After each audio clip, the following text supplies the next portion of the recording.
What's going on, guys? Welcome back to another edition of the evolution of Sports Talk Television. It's the Sports Web. I'm your host, Peter Blake, giving you something to think about, your Rolex reporter. How do we start off this show? As you know them, you love them, you got to have them here on a happy hump day. Bring your passion, bring your excitement. Just don't bring any nonsense. And I don't care if I was too loud on that, because that's the kind of day I've had at this point. Honestly, get in line if you're upset about me screaming. Get in line if you're upset about me showing passion and emotion and excitement on this show. But we did give you what you wanted. You guys said you wanted the show at 8 o'clock. I gave it to you. Here it is. You guys want to talk about your Tampa Bay Buccaneers? You can do it. If you want to talk about your Tampa Bay Rays, you can do it. If you want to talk about the Combine, you can do it. Here at 8 o'clock, and we'll see how this works. Once again, I'm your host, Peter Blake, giving you something to think about. All I can say is this is all I heard all day long. How about new? How about new? How about new? Seriously. Like if you're a kid out there and you're watching this show, thank you very much. I appreciate it. But if you get into telemarketing or sales for a living, try to have a little bit of thick skin. I feel like, I'm Billy Madison here. I'm talking to kids. Stay in school. Stay as long as you can. Go to college. Don't end up like me, stressed out, ready to choke somebody, as I nearly was fired today from a job. Yes, I'm being real with you. Fired today for being combative. Imagine that. Imagine that. So it was a rough day. Why do I say all this? Because there's a reason why I do it during the day. So I can do this during the night.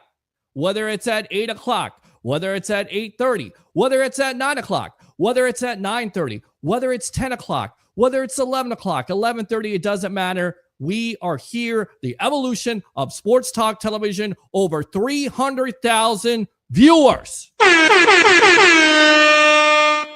And the great thing is that if you call the show, I can hang up on you. If you bring nonsense on the show, I'll hang up on you. Can't necessarily do that during the day. Can't necessarily be combative, if you will. But I can on this show. I choose not to. With that being said, let's go ahead and set the table. Seneca Wallace, new quarterback coach for the St. Louis Battlehawks. We're expecting him to come on here any moment. He'll be telling us about his new job, maybe recapping Super Bowl 59, giving you some Bucs talk, giving you some combine talk if he comes on. But with the luck that I've had today with getting people on the phone to show up, I wouldn't be surprised if he doesn't show up, because that's the kind of day it's been at this juncture.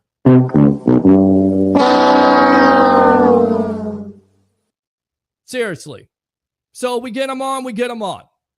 Love to talk to him. Congratulations, Seneca. It couldn't happen to a better guy, a better man, a former NFL quarterback on this show. Imagine that. We started this show. I was watching a show about 4 years ago. I still had the beard. We were going 5 days a week on the other platform there, Bucs Report. Remember that, right? 5 days a week during the pandemic. Everybody was going crazy. Brady's in town. We're talking every night. This show's come a long way. It has. So I do appreciate all the people out there saying, let's go at 8 o'clock. Let's do this. So again, we're going to try this out. We got the comments there. Facebook stars are open if you love the content. YouTube super chats if you love the content. We got Seneca Wallace coming up here, hopefully, at 8:30. My long-lost friend, Mr. J.C. Allen of Sports Illustrated, at 8:30, talking about what else. There's so much stuff. I came on this show, and I said, you know what? I got to set the table right. But damn it, I got to vent. I got to get it off my chest, because if I don't do it, I'm going to friggin' explode. But so much stuff to talk about when it comes to the Tampa Bay Buccaneers and the Combine with J.C. Allen. At 9 o'clock, we'll talk about your Go Rays, right? Raise up. It's baseball season. We'll talk with Rob Crete. We'll talk with the umpire we've had on this show before, Mitch. If you like baseball, maybe even dabble into some hockey, as they won 6 in a row. That's right, your Tampa Bay Lightning. Yes. And then after that, we will have Louie from the Frozen, and I keep on getting this wrong, and I even wrote it down, and my handwriting is chicken scratch. The Frozen Pirate Podcast. I think I got that right. About 9:15, 9:20, talking what else? About the Tampa Bay Buccaneers. We'll go back to it. At 9:30, 9:35, because now we're flexible. We'll have Ralph Williams and hopefully Mark Mancini, former XPW announcer, talking about what else? WWE Elimination Chamber. So it's flexible. It's all out there on the table. Call the phone lines. They're open. 727-255-0391. It's 727-255-0391. Now that I got all that venting out of the way, let's go out to the comments. Let's go out to it, right? Because without you, it's just me sitting here talking to an object in an inanimate object, if I said that correctly, talking to myself.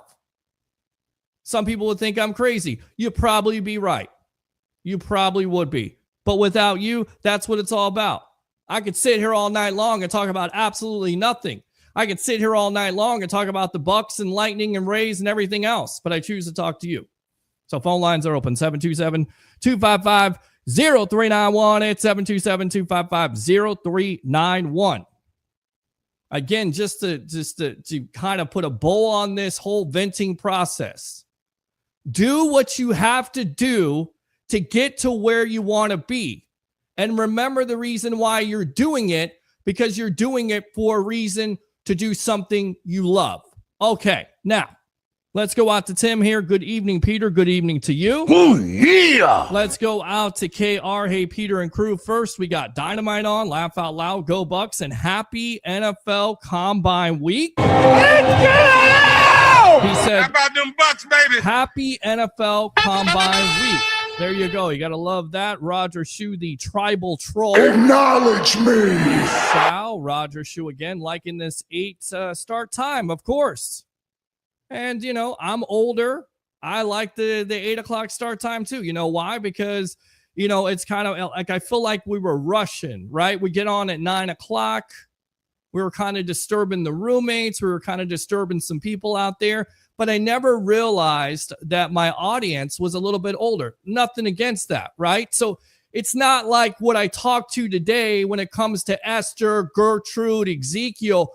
I'm not saying 165 years old around during the Civil War or Prohibition. No, I'm not talking about that kind of audience because obviously I can't relate to that audience. That's why I did so crappy today at work. I'm talking about middle-aged. That's the reason why they would want it to start at 8 o'clock in the first place. So I realized that. You got to realize your audience. You got to figure this out. So I kind of figured it out. So it is a good start for 8 o'clock. And then we get a chance to do Turnbuckle Talk. And then if we go past the 10 o'clock hour, then we can still do some wrestling talk. I'm not going to be on here for 4 hours. I mean, maybe 3, if you're lucky, 2.5, if everything is going well. I'm not going to be past 3 hours. But I do like to get my sleep. So when we were doing the shows after 11 o'clock, it was, you know, tough to turn off. Like you just be up until 12:30, 1 o'clock. That's me. Like I'm always, you know, thinking about how to make the show better, right? Evolve. It's all about evolution of this show. That's why we call it the evolution of sports talk television. No matter if it has a radio station, no matter if it has a TV station, no matter if it has a streaming platform. We do appreciate Facebook and Instagram Live and LinkedIn Live and all these platforms, Twitter, X, whatever the hell you call it. We appreciate that, but nothing national. That's the great thing about the sports web. It doesn't need that. It needs you. It needs the fan. It needs the Tampa Bay sports fan to call in and interact and say what's on your mind when it comes to the Tampa Bay Buccaneers. What do you want them to do here in the next couple of weeks when free agency starts? Do you think that Chris Godwin will get re-signed to a contract? What about Jordan Whitehead, which was some news today? What about Tyke Smith? Certainly looks like the Bucs are moving and shaking. And then you're going to be talking to reportedly 175 prospects. You know, get that new blood in there. Make it work because Jason Light has made the draft work. Whether it's a first round pick, whether it's a second round pick. I think, you know, Braswell has some work to do. We'll see what he can do. But how can you be disappointed with that draft class of last year? When you have Graham Barton as a first-round pick, when you have Bucky Irving as a third-round pick, when you have Jalen McMillan as a third-round pick, when you have Bucky Irving as a fourth-round pick. Was it Jalen? So I got those wrong. So I said it twice. You have one is Graham Barton. You have Jalen McMillan as 3. And then you also have Tyke Smith at 3. And then you got Bucky Irving at 4. And then you have Devin Culp. I mean, what a hell of a draft class that Jason Light. What can he do in the draft? And I know it. The draft is in April, but it's like right around the corner because here comes the combine this week. You get a chance to do, you know, all your interviews. You get a chance to see the underwear Olympics, if you will, which a lot of people feel like it's overrated because the tape is out there. But it's still a good opportunity. And I threw this out there on Monday night. You know, what position are you looking forward to if you're a Bucs fan to see? Is it the defensive line? Is it the linebackers? Is it the corners? Hell, is it the quarterbacks? Even though the Bucs don't need a quarterback, are you looking forward to seeing the quarterbacks? Do you watch the combine? 727-255-0391. It's 727-255-0391. I think it's defensive linemen. It's edge rushers for this team. It's the number one need. We'll see what they do. If they go out and get a veteran in free agency, if they trade for somebody, which, by the way, somebody like Cleveland know, because Myles Garrett's not happy, but Cleveland's like, we're the Browns, we're not trading Myles Garrett. No, we ain't doing that. So who else could be out in the trading block for this Tampa Bay Buccaneer team? Is that the number one need? Is that the position that you're looking forward to when it comes to the combine this week and this weekend? That's the question. All nonsense will be rejected at the door. Agree with you. Because it is so easy to sit here, get on the phone, and say, you know what? I just hung up on you. How about no? I just hung up on you. F you. Little JP sound effect right there. Going crazy with it. Ed says, bring it, Peter Blake. Absolutely. The Frozen Pirate podcast right there. I think we can all relate to that. See, that's what it's all about with this show. It's relatable. It's the reason why we got over, 300,000 viewers. I continue to say that, but I love that. I love where we came from. It's a we, because it's a we of a fan base. It's a Bucs nation. It's a Tampa Bay sports fan nation, if you will, here on the evolution of Sports Talk Television. So thank you very much. Sending you my love and light. I appreciate you very much there, Big Bree. Oh, yeah. Let's go out to Michael Hulk there. Thank you very much for tuning in to you. Oh, yeah. Bree is laughing because she knows what I'm talking about because she works with me at Policy Scouts. She knows. Checking in, Peter, extremely busy since the end of the season. How are things? Things are good. I'm counting down the days, my friend. I'm counting down to, again, the combine this week, free agency on March 12th, and then boom, here's the draft. And then you got mini camp, and then all of a sudden you got training camp, you're interviewing players, and then boom, here comes the season again. The football season never ends. Not saying I don't love baseball, because I'm excited about seeing this Rays team play in Tampa. Trust me, I am. And I think they're still going to surprise some people out there. I do. Not saying I don't love Tampa Bay Lightning hockey. We got to get Shooter and Stash on. We got to get some hockey guys on here to talk about this team right now because they are definitely hot. 6 in a row. But you know me when it comes to football. I'm loving it. Yes, I did say a McDonald's chant. Lightning on the ground, brother. Edmonton win last night. Good deal. Absolutely. Let's go out today. What about the Bucs letting Whitehead go? Could this be free up cash move to keep Godwin? We'll start right there. That was the news of the day when it comes to the Tampa Bay Buccaneers. According to various sources, Bucs are not picking up the option on Jordan Whitehead, which will save them $4.5 million. Now, this also corresponds with what has been talked about here with Todd Bowles. Of course, he talking to the media there at the combine saying, it looks like Tyke Smith will get an opportunity to play safety.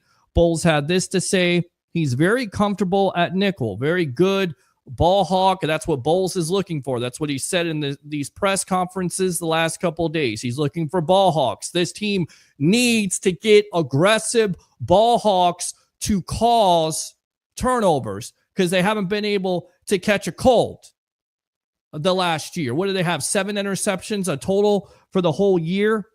I mean, you've got to get more turnovers than that. And people just keep on harping on the secondary. And I'm not saying it's not good. It's not good. But also it's predicated on the pass rush. But yes, you got to get ball hawks in the back end. Say that 3 times if you like. That's what Bowles had to say. He's very comfortable at the nickel. He's our best nickel. Obviously, you stay on the field if you're at safety 100% of the time. When you're at nickel, it's 75% of the time. He wants to be on the field 100%. So once again, that would be the reason why you move on from Jordan Whitehead. And oh, by the way, he was one of the most disappointing players with injury all year long, with lack of play. It hasn't been good. It hasn't been. So you ask for phone calls, you get phone calls. Let me hook up my phone line right now. Here we go. Welcome to the evolution of Sports Talk Television. You're on the Sports Web here on a Happy Hump Day edition. What's your name? Where are you calling from? Hey, Peter, it's Tim down in Charlotte. What's going on, Tim? How you doing, boss? All right, my friend. How about yourself? I'm doing good now, man. I'm doing good. I got a chance to vent. You heard me. I hope I didn't bore you with it. I just had to do it. I had to do it. I got you, man. Yes. I totally understand. Yes. I totally understand. Hey, well, let's go ahead with the Bucs, man. Let's talk it. Let's do it. Well, Chris Godwin, it looks like I think they're going to get him signed. Well, listen, and I didn't get a chance to read those comments, but we'll get out to those really quick. Let me just go ahead and see what Jason Light said. Hopefully we can come to an agreement with him because Chris means the world to this organization, to all of us individually, but as an organization as a whole. Nobody has been more resilient than him. We've been down this road, a simple path with him. Nobody has been more resilient, works harder than him. So those are the good things. If I were a betting man, I bet on Chris. But the facts are we have to wade through some of the variables here. He says there are still some uncertainties. He is progressing. Who didn't want to, he didn't want to commit to a timeline for Godwin's recovery. That's what the writer said. He's doing everything he can. We're going to use as much time. We have to consider options and consider with regards to him how we construct things and how we do things. That's where we're at right now. And of course, right now as the Bucs stand, they're $9 million in salary cap space for 2025. Of course, they could restructure some of those deals, but it certainly seems like, again, opening up that opportunity or extending that, that deadline to March 12th so they can work things out. I definitely believe that the Bucs are interested in re-signing Godwin, and I think Godwin wants to re-sign with the Bucs. But it is a huge but here, and this goes back to what the legend Leo Haggerty said. If T. Higgins is franchised, then Godwin automatically becomes the number one wide receiver out there, and there could be a team like the Jacksonville Jaguars or the Raiders that will overspend that could hurt the Bucs from getting him re-signed, if that makes sense. Right. Yeah, it does. It does make sense. Yeah. So, yes. Next thing, getting to the quarterback. Yes. You brought it up. This has got to change. We got to get to the quarterback. Well, you definitely got to get to the quarterback because when you got interior players like Vita Vea and Kalijah Kancey, which look, they played their asses off, but you've got to get something from the outside. I love Yaya Diaby, and I think he's definitely the future of this team, but he's got to show up. He's got to start winning some of those one-on-one matchups, and then after that, who do you have? You're not going to have JTS. Anthony Nelson's a free agent, so there's some question there. I think you bring him back. But who do you got on the edge at this point? Chris Braswell? Maybe Braswell steps up in the second year. Am I taking that chance? I'm not sure. I'm not. Right. Because you don't know in the second year. Could be a Nolan Smith type of case, which is what Jason Light brought up. But even Light said in so many words, and we get to those comments in a little bit about first-year pass rushers, it's not a certainty. And Light has had difficulty lately in drafting guys to come in and be that edge rusher. Right now, with this championship window open, for me, I'm trading a first or second round pick in order to get a veteran proven pass rusher, whether it's Myles Garrett, Max Crosby, Trey Hendrickson, somebody out there like that. I'm willing to do that. It's time to will and deal. And Light's done it before. He did it with JPP, and it seemed like it worked out with Ace. It worked out with Aces with the third round pick. Yes. Yeah. We need somebody we can count on coming off that edge. Yeah. On, that side, the deep, on the, I guess would be the left side. you know, it's you just got to get somebody to rush the passer. You got to get after it. Tackle. Everybody is so entranced with this whole idea of the back end. Listen, I love a good back end. Okay. And who doesn't? Right. I know. But right. you got to have corners that are ball hawks. You got to have corners that can, create turnovers, and safeties that are playing better and come into the box and tackle.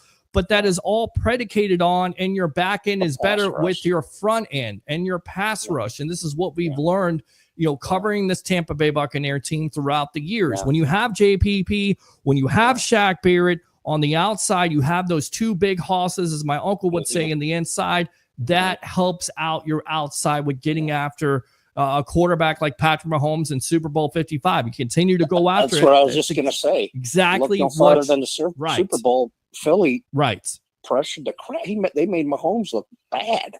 Right. So did Philly. You look what the Philadelphia Eagles did. That's what I mean. With Josh Sweat. They made Kansas City look really bad. Correct. And they're not a bad team, but because of the pass rush, they made them look bad. And that's what we need, man. That's what you need, Tim. Exactly. So is that the position battle, or is that the position you're looking forward to? Yeah. Somehow, some way, we need somebody we can count on. I don't know how you get that person, but whether, like you said, trade. Right now, drafting for that position is no sure thing. That's for sure. Yeah.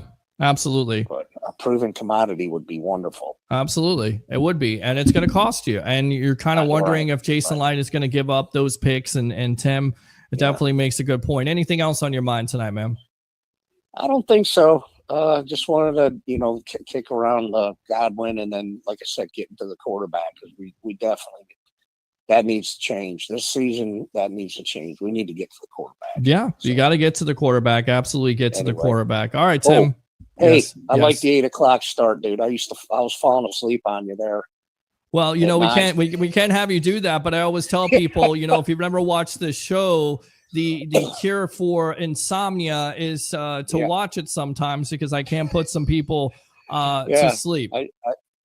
I get up early, and sometimes I'd be listening. The next thing I know, I'm gone. Yes. And, I'll catch up the next day. Well, there you go, man. I give you what you want. I give the people what they want. Appreciate you as always. Right. Yes! Thank you, Tim. Appreciate the call. Absolutely. Open phone line, 727-255-0391. It's 727-255-0391. Somebody asked me if I got a new job. I think it's Travis Bailey. No, I didn't get a new job. Probably may have had a new job today with the way I was going. Thank God for this show. That's all I can say. Thank God for this show. All right. So we'll get back to those comments. But, going to it with Jason Light, again, you can see that there's respect there. There's a mutual respect. I thought, extending again that deadline is going to give them some time, buy them some time to see what the market is and what is the market for Chris Godwin. And I've been on this show and told you that I don't think it's as high as a lot of people feel, although that could change if there's a desperate team out there. Not saying getting Chris Godwin is desperate. Don't get me wrong. But there may be a team out there like the Jacksonville Jaguars. Continue to go back to it. Why? Because Liam Cohen's there as an offensive coordinator. Duval, he's out there. So you want somebody familiar with that offense, and Godwin is familiar with that offense. And Jacksonville is a bad team. So it's the best of both worlds. That team is going to overpay for Godwin's services, and he gets a chance to stay in Florida and go to Jacksonville. And he knows the offense. And they may overpay, and the market may be too rich, if you will, for the Tampa Bay Buccaneers. I'm just saying that could happen. But, from these comments right here, it seems like, again, there's some mutual respect by Jason Light. And there's definitely mutual respect for Chris Godwin. But it then goes through the variables of, getting through the injury. What's the status of the injury? And that's where it may be a blessing in disguise, as crazy as that sounds, with this Tampa Bay Buccaneer team. Because the kind of season that Godwin was having at the time, 50 receptions, 5 touchdowns, he was looking like a top number 1 wide receiver in the National Football League. They're going to pay for that, $22.5 million, according to Sporadic, their website. It would have been more than that, because he probably would have had double-digit touchdowns and 121 catches. He was on pace for that. He was. And there would be a team out there willing to pay 25, 26, maybe even $30 million. So it's a blessing in disguise that Godwin gets hurt. And, the value may not be out there like it was before he got the injury. Let me go out to Instagram Live here. Two Sweet Peaches, thank you for the fire. Appreciate that. And the birthday girl herself, Miss Petite Goddess, ready for the Bucs next season. Love it. Let's go! Get you ready for the Bucs next season. We'll continue to read these comments from you guys there. But Dave, I agree with you on that. Whitehead's going to free up about $4.5 million. And he was disappointing. He was largely disappointing because he couldn't stay on the field. And he didn't look like the same player he was with the Bucs the first time, did he? He didn't even look like the same player he was with the Jets. He underachieved. And it was disappointing. It was one of the most disappointing aspects, in my opinion, of this team. We'll get out to JC Allen of Sports Illustrated in just a moment. We'll continue to read these comments. Dave England was thinking the same today, hearing the news this afternoon. The Green Queen herself, happy hump day. Happy hump day to you. Day. Let's go out to Tim. I like the 8 o'clock start. Sometimes I fall asleep on you when you start at 9. Well, I'm glad to have you here, my friend. Hopefully I don't put you to sleep tonight. Let's go out to John. Need to draft Ewers as Baker's replacement. I don't think they're looking at a quarterback. So with that being said, let's go out to a guy who has been a long lost brother of mine. You know him very well because he started out with this show about 4 or 5 years ago. It's been about 4 years, I think, with this Tampa Bay Buccaneer-led show called The Sports Web. Let's go out to Mr. Is it 5 years? It's been 5 years. 5 years, Mr. JC Allen. Sir, what is going on, my friend? How you doing tonight? Welcome to the evolution of Sports Talk Television. It'll be 5 years soon. We obviously when Tom Brady came here. So yeah, we're going on almost 5 years now covering the Buccaneers, which is an absolute dream. I had a blast. I mean, I would never expect this from just finding a sports talk show called The Sports Web, calling in, telling you all I knew about Tom Brady, and then Gronk 2 weeks later. And then now here I am for Sports Illustrated on SI and covering the Bucs for the last 5 years. It's crazy. It's wild. It's a beautiful thing. And do you have a Rock shirt on, by the way? Is that a Rock shirt? Yes, it is a Rock Under Armour shirt. So yes, put your ones up. Final boss. Peter, I forgot to tell you this. After this show, I want your soul. Well, yeah, and I've tried to figure that out, that promo the other night. And I'm like, okay, so now he's what, for Mortal Kombat? I mean, what is it? What is it, a flop? Finish him. I mean, is that what it is? I don't want your belt. I want you to be my champion. Great promo, but then he ends it off with, I want your soul. I'm like, kind of getting a little devilish here. Kind of getting soul is mine. Yeah, exactly. What was that? Shang Tsung? Is that Shang Tsung? Yeah. First Mortal Kombat. Yeah, that was a good one. We'll see. We'll see what it means. You know, I think it was a setup to kind of have someone else take that soul part or whatever to Drew McIntyre, sell his soul. I don't know. We'll see. I think they can play off on it in a positive way, but certainly strange when you look at it.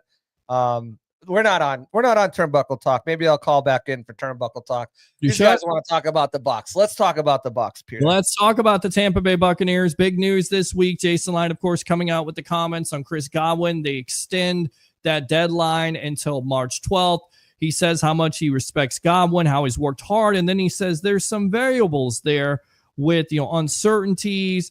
Is he progressing through the injury, through the recovery? I mean, what do we make of these comments? Once again, welcome to the evolution. He's saying all the things he needs to say. At the end of the day, it's a negotiation, right? And Chris Godwin, if he stayed healthy, at that point was, I think, leading every statistical category besides touchdowns. He had the most receptions, most yards, most first downs. He was trending towards being the Triple Crown. So, I mean, he was doing phenomenal things. And with that would become a very big payday. Unfortunately for him, he got injured with another season-ending injury. I think that's his third season-ending injury. Granted, I think the one in 2019 was only like 4 or 5 games that he missed for the rest of the year. But still, it's a concern when you've got a wide receiver that's going to be crossing 30 soon. And you're going to be investing big money. And so I think Jason did everything right as a negotiator, right? We're gonna, say all the right things. But then he also said, look, nobody wants Chris back more than us. He's very important to us in this building. He's very important to this team. I've said it since the beginning of this season. Before the season even started, everyone's like, oh, Chris Godwin. Chris Godwin will be back. Chris Godwin is not going anywhere, all right? When he got injured, it just made it more apparent. He's in Tampa rehabbing. He's going to the facility rehabbing. Like he's a free agent, but he's still getting the treatment he needs and stuff like that. And the Bucs weren't going to turn their back on him. What it means is his price is probably coming down a little bit more. A guy who was probably going to get, if he stayed healthy and finished the season the way he did, probably trending towards $32 million. If he just had a strong season, he was probably trending towards 25, 28. Now it looks like, with the Bucs taking this risk and this gamble, you're probably closer to 20. I know Josh Capo, he's the resident Bucs capologist, has him around $18 million. So his comments were positioning and negotiating. And again, he made it clear how important he was, but also made it clear there are things and hurdles to get past. There's rehab, there's stuff that needs to go through. This is not his first rodeo. He's been through it a bunch of times, and he's always come out smelling like roses. But again, the older you get, the harder it is to come back from these things. And we saw that the Chris Godwin this year was a Chris Godwin from 2 years ago. Chris Godwin last year, and again, talking about 2023, not 24, you guys know what I'm saying, was not the same Chris Godwin we saw this past season. So it took him a while to get back to Chris Godwin. So what will this do, with the dislocated ankle and the surgery and the ligaments and all that stuff? How long does it take to get back to Chris Godwin? And when you're investing money in a guy like that, then you need to kind of you're playing your cards close to your vest as far as what you're going to say publicly.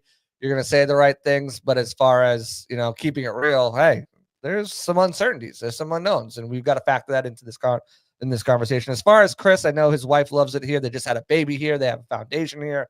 I know they've said in the past, Mariah said in the past, his wife, that they're not looking to go out west to be too far from their family, which is still in that PA, Delaware area, all up in there. They don't want to go back to the cold weather. They're done with that. So really kind of opens up a few options, and that's Jacksonville, Miami, maybe Atlanta, maybe Dallas, maybe New Orleans, probably never. But those are like the destinations that I'm thinking that are still a short enough plane ride back home where your family can come down and watch the games on the weekends and stuff like that. Also be in a warmer climate weather. So I don't think he goes anywhere. I think he probably lands somewhere around, 2 at 20, 2 at 19, somewhere around there. And that's a done deal. And he's back before free agency even starts. There is a world where he stands, him and his agent put his feet in the ground and he goes to free agency. But the Bucs did move back that void date to give them more time to work out a deal, which is good faith between the team and the agent. Looks like they're talking. I'm sure they're talking this week while at the combine. And we'll see if something gets done prior to free agency, but I don't think Godwin goes anywhere. Yeah, I agree with you on that. Again, we're on with JC Allen of Sports Illustrated. You're absolutely right. What did you make of the Jordan Whitehead move today? Not a shocking move. I know he gets into a car accident. That's not the only injury he had. He was largely ineffective. I thought it was one of the most disappointing aspects of this team because you feel like what Jordan Whitehead was putting on field there for the Bucs, and then he goes to the Jets, and then he's still putting it on the field and comes back to the Bucs, and you're like, what the hell was that? That was disappointing. And then you have the young kid in Tyke Smith who looks like he's going to get an opportunity to not only play nickel, which he did quite well with and made some plays last year, which is amazing because, again, this back end couldn't catch a cold, so you need more players like Smith, but also he's going to get an opportunity at safety. What do you make with this Whitehead situation and Tyke Smith? Yeah, I think with Whitehead, writing was on the wall, right? He wasn't the player that he was even with the Jets. And again, part of that, I will say, when you look at the situation and everything like that, he started off well. Then they lost Antoine Winfield, so more responsibility and pressure was put on him. He was playing with a bunch of backups for the next 5 games until week 6 when Antoine came back, and he wasn't and obviously had to scoop and score, but then Antoine goes out again a couple games later, and there's really no consistency in the back end, and I feel like that played a big part of it. I also think that played a big part on Zion's drop-off too as well, and some of Tyke Smith when he came back from injury. He just wasn't the same player before, and obviously injuries take their tolls, but I do think when you're looking at the big picture things, when you're rotating guys who are borderline roster players, Josh Hayes, Tyreek Thunderberg, Kayvon Merriweather was even cut at one point and went over to the Lions before coming back and really finishing the season strong. But you talk about some of these guys coming in and out, and again, communication is the word we hate to hear, right? Oh, it's just communication. That I can realistically see, Zion knows that. And in this situation, Antoine's going to be over here or whatnot. When you've got guys who are coming in who don't really know the system, know the scheme, or haven't played together, there's that situation where, hey, he doesn't know what it looks like from behind when I move my head or shoulders or foot or stuff like that, and know that, hey, this is what I'm planning to do to set some, or you know what I'm saying? So I do give him some slack. But again, he wasn't the Jordan Whitehead that was with the Bucs when they won a Super Bowl, that hard-hitting mentality. We didn't see anything of that. And he wasn't the guy who improved in coverage with the Jets. And again, he had 4 interceptions over his 2 years. 3 of them came in one game. So it's like, I was skeptical on Jordan Whitehead in the beginning. I didn't think it was a nice story, nice reunion, but I didn't think he was going to be the answer. I even said when he signed his deal last year, Bucs built themselves an out. And we saw them exercise it today. They built themselves an out. None of that money, contrary to what they've done in the past, is push some money in the future. They gave him $4.5 million up front, all guaranteed in year 1. Year 2, $4.5 million non-guaranteed. So that's $4.5 million in cash and cap savings for the Bucs. It just made a lot of sense. As far as Tyke Smith, it's going to be interesting to see what they do. They want to get him on the field more, and when base sets, you'll probably see him at safety. When there needs a nickel on the field, he'll probably slide down a nickel. But again, the interchangeability with him and Antoine Winfield Jr., we'll see what they do. Christian Izien, who you would pencil in as a starting nickel right now, he's got some versatility to play safety as well. They've got a lot of versatility on that back end, and I would think in the draft and free agency, they're going to go after guys, whether it's cornerback who can play a little outside, inside, guys like Kendall Fuller, Nate Hobbs, whether that's safety, guys who can kind of play a little bit of nickel. If you're looking in the draft, if they're lucky enough to land a guy like Malachi Starks, someone like that, or a guy who can play in the box and serve as a big nickel and be versatile. Andrew Makuba from Texas is a guy I like that can kind of do that. And then free agency, maybe a Jason Pinnock or a Andre Sisco, who, these guys are playmakers. That's what they want. They want ball hawks, playmakers, guys who are going to get turnovers and stuff like that. So it's going to be really interesting. I think Tyke will do well at safety. I think he'll do well at nickel as well as he did last year. So they're opening up options for themselves depending on what route they choose to go in free agency and the draft in order to fill out the back end. I expect them to throw a bunch of resources in both the draft and free agency. That's a spot where they need to make sure they have solid depth. They were really high on Kayvon Merriweather. You heard both of them talk glowing about him, so I think he'll be back. So, if Tyke is making that almost full-time, you're probably looking at 1 or 2 safeties added to the roster, 1 or 2, 3 cornerbacks added to the roster, and guys who have versatility to play inside, outside. And with that safety, guys who can come down into that big nickel, play a little bit of strong, a little bit of free, and guys who get after the ball. So Tyke showed that his first year. He had 3 forced fumbles. He had a huge interception on Brock Bowers. And, he showed that he can be a playmaker wherever you line him up. So. Yeah, absolutely. And this is what Bowles had to say about Zion McCollum. I think Zion played very well most of the time. But I think when he got bored, he took chances and he did not play with as much technique. If he can just play with the technique he played with all the way through and not get bored with his concentration, he will be fine. But Zion is definitely on the rise. Is that what you see from him? And talking about McCollum on the other side, is Jamel Dean in danger of being cut at this point because of his inconsistencies and also that major contract that he has on the books for the Bucs? Yeah, again, I think Zion, I mentioned it, the rotation, that the ever-changing guys in the back end certainly played a part on his decline as well. But I think Zion's going to be fine. He got his first full year starting at cornerback in the NFL. Remember the season before, he was playing corner, playing nickel, playing safety. He was all over the place. So that experience is only going to help him. I think he'll be fine. I'm not worried about Zion. I don't think he's in the last year of his deal. I don't know if he's a extension candidate. I think they want to see him prove it. Right. And then if he does, then maybe the franchise tag is something that they're looking at. Because, when you look at their free agents for the the following year in 2026. Of course, they've got Mike Evans on there, and that's about it. So they can afford to slap the franchise tag on a guy like Zion McCollum if he proves to be worth it next year. It's not like they have a boatload of free agents. You're looking at, just dead cap hits from Greg Gaines and Chris Godwin and, whoever they sign this year too. We'll see, we'll figure that out. Obviously, I think, there's some other guys that are probably going to get extensions this offseason, but that's a conversation for another time. But yeah, I think he'll be fine. The thing is, Jamel Dean, the question mark there, right? Jamel Dean is one of the best press man coverage cornerbacks in the league. And when he plays the majority of the snaps there, he's highly rated. I think he was rated 2 or 3 years in a row, PFF's #1 cornerback, press man coverage. The problem is the Bucs can't get home with 4. So they're having to play a lot more zone. And he's good in zone. I mean, he's one of the best run defending cornerbacks in the league. He's one of the best tackling cornerbacks.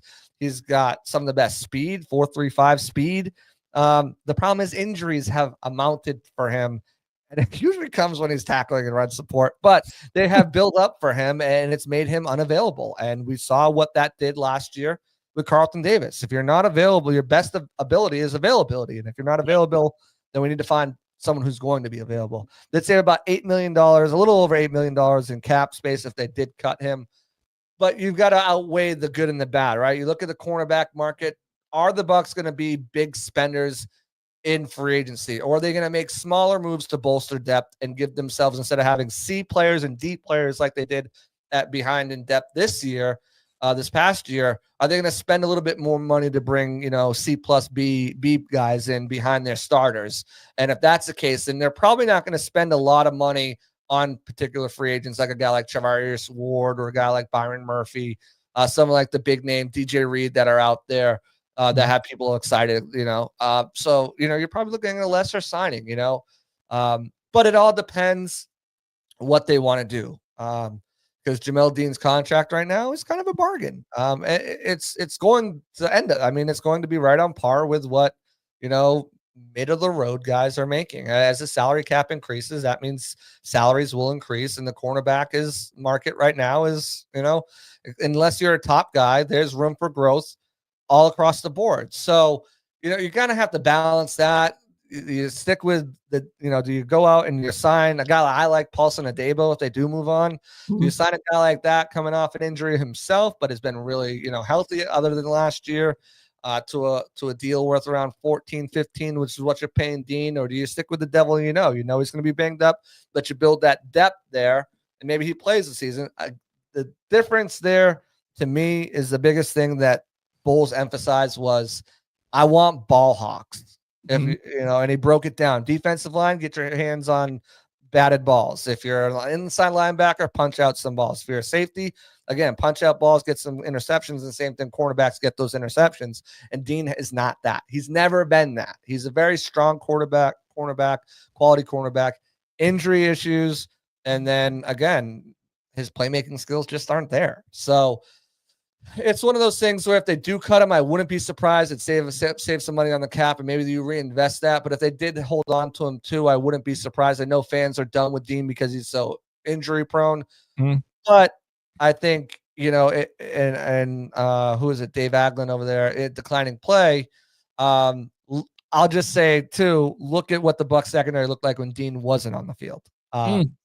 And that will give you an idea. So, you have the greatness of Josh Hayes, who I always said. Do you take the gamble, or because what do you do there? It's gonna, and I think that's what they're thinking about right now: is do we take this gamble and move on and bring in a free agent, because they don't always work.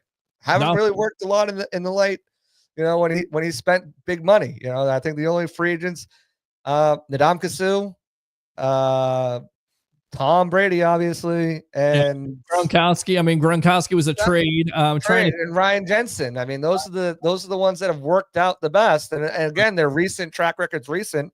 You don't want to start bringing up the names from the past. I know that'll give you guys PTSD that he signed to some big money contracts, but it's one of the things they're weighing on right now. What's the proper move? So we'll see. I know you got to get out of here in just a little bit. A couple more questions, and then we'll get you out of here. Once again, JC Allen of Sports Illustrated. Appreciate the time here on the Sports Web. And I believe that pass rusher, edge rusher is the number one need for this team. And I don't necessarily think you can go and just get one at 19 or go and get one in the second round because they've done that. And this is what Light had to say about, pass rushers their first year. You find that the guys that are very productive in the NFL also most of the time have productive college careers as well. But not all super productive college edge rushers become productive in the pros. It is a trait that usually transcends to the good ones in the National Football League. We did a little study on edge rushers in the first year, and some had a good first year. The team that won the Super Bowl took a first rounder, Nolan Smith, in 2023. His rookie year, he had like 1 sack and played very little. The next year, he had 10 or 11 sacks, playoffs included, and played a big role in their Super Bowl and their run. It is that second year that you like to see a jump. A lot of people go, aha, that's Chris Braswell, so you're not going to, and I say no, because that championship window is open, and I get it. Cleveland we're not open for business. We're not trading Myles Garrett. But if I'm the Bucs, I'm trading 2 first-round picks and a second-round pick or a third-round pick and getting him. I'm going for a Trey Hendrickson from the Cincinnati Bengals because you have to pay a Chase. You're going to have to pay a Higgins. And, of course, Joe Burrow is upset, so you got to put some money somewhere. I would go for a Micah Parsons if he's on the trade block because of the $60 million you're paying Dak Prescott. I mean, for me, this is where Jason Light has to get creative and where you have to go for a veteran. And, oh, by the way, it's worked in the past for the Tampa Bay Buccaneers. JPP with a third-round pick, Simeon Rice, Shaq Barrett, I get in free agency, a 1-year prove-it deal. But at the end of the day, it's very tough for a guy to come in his first year and give you that production that obviously at 19.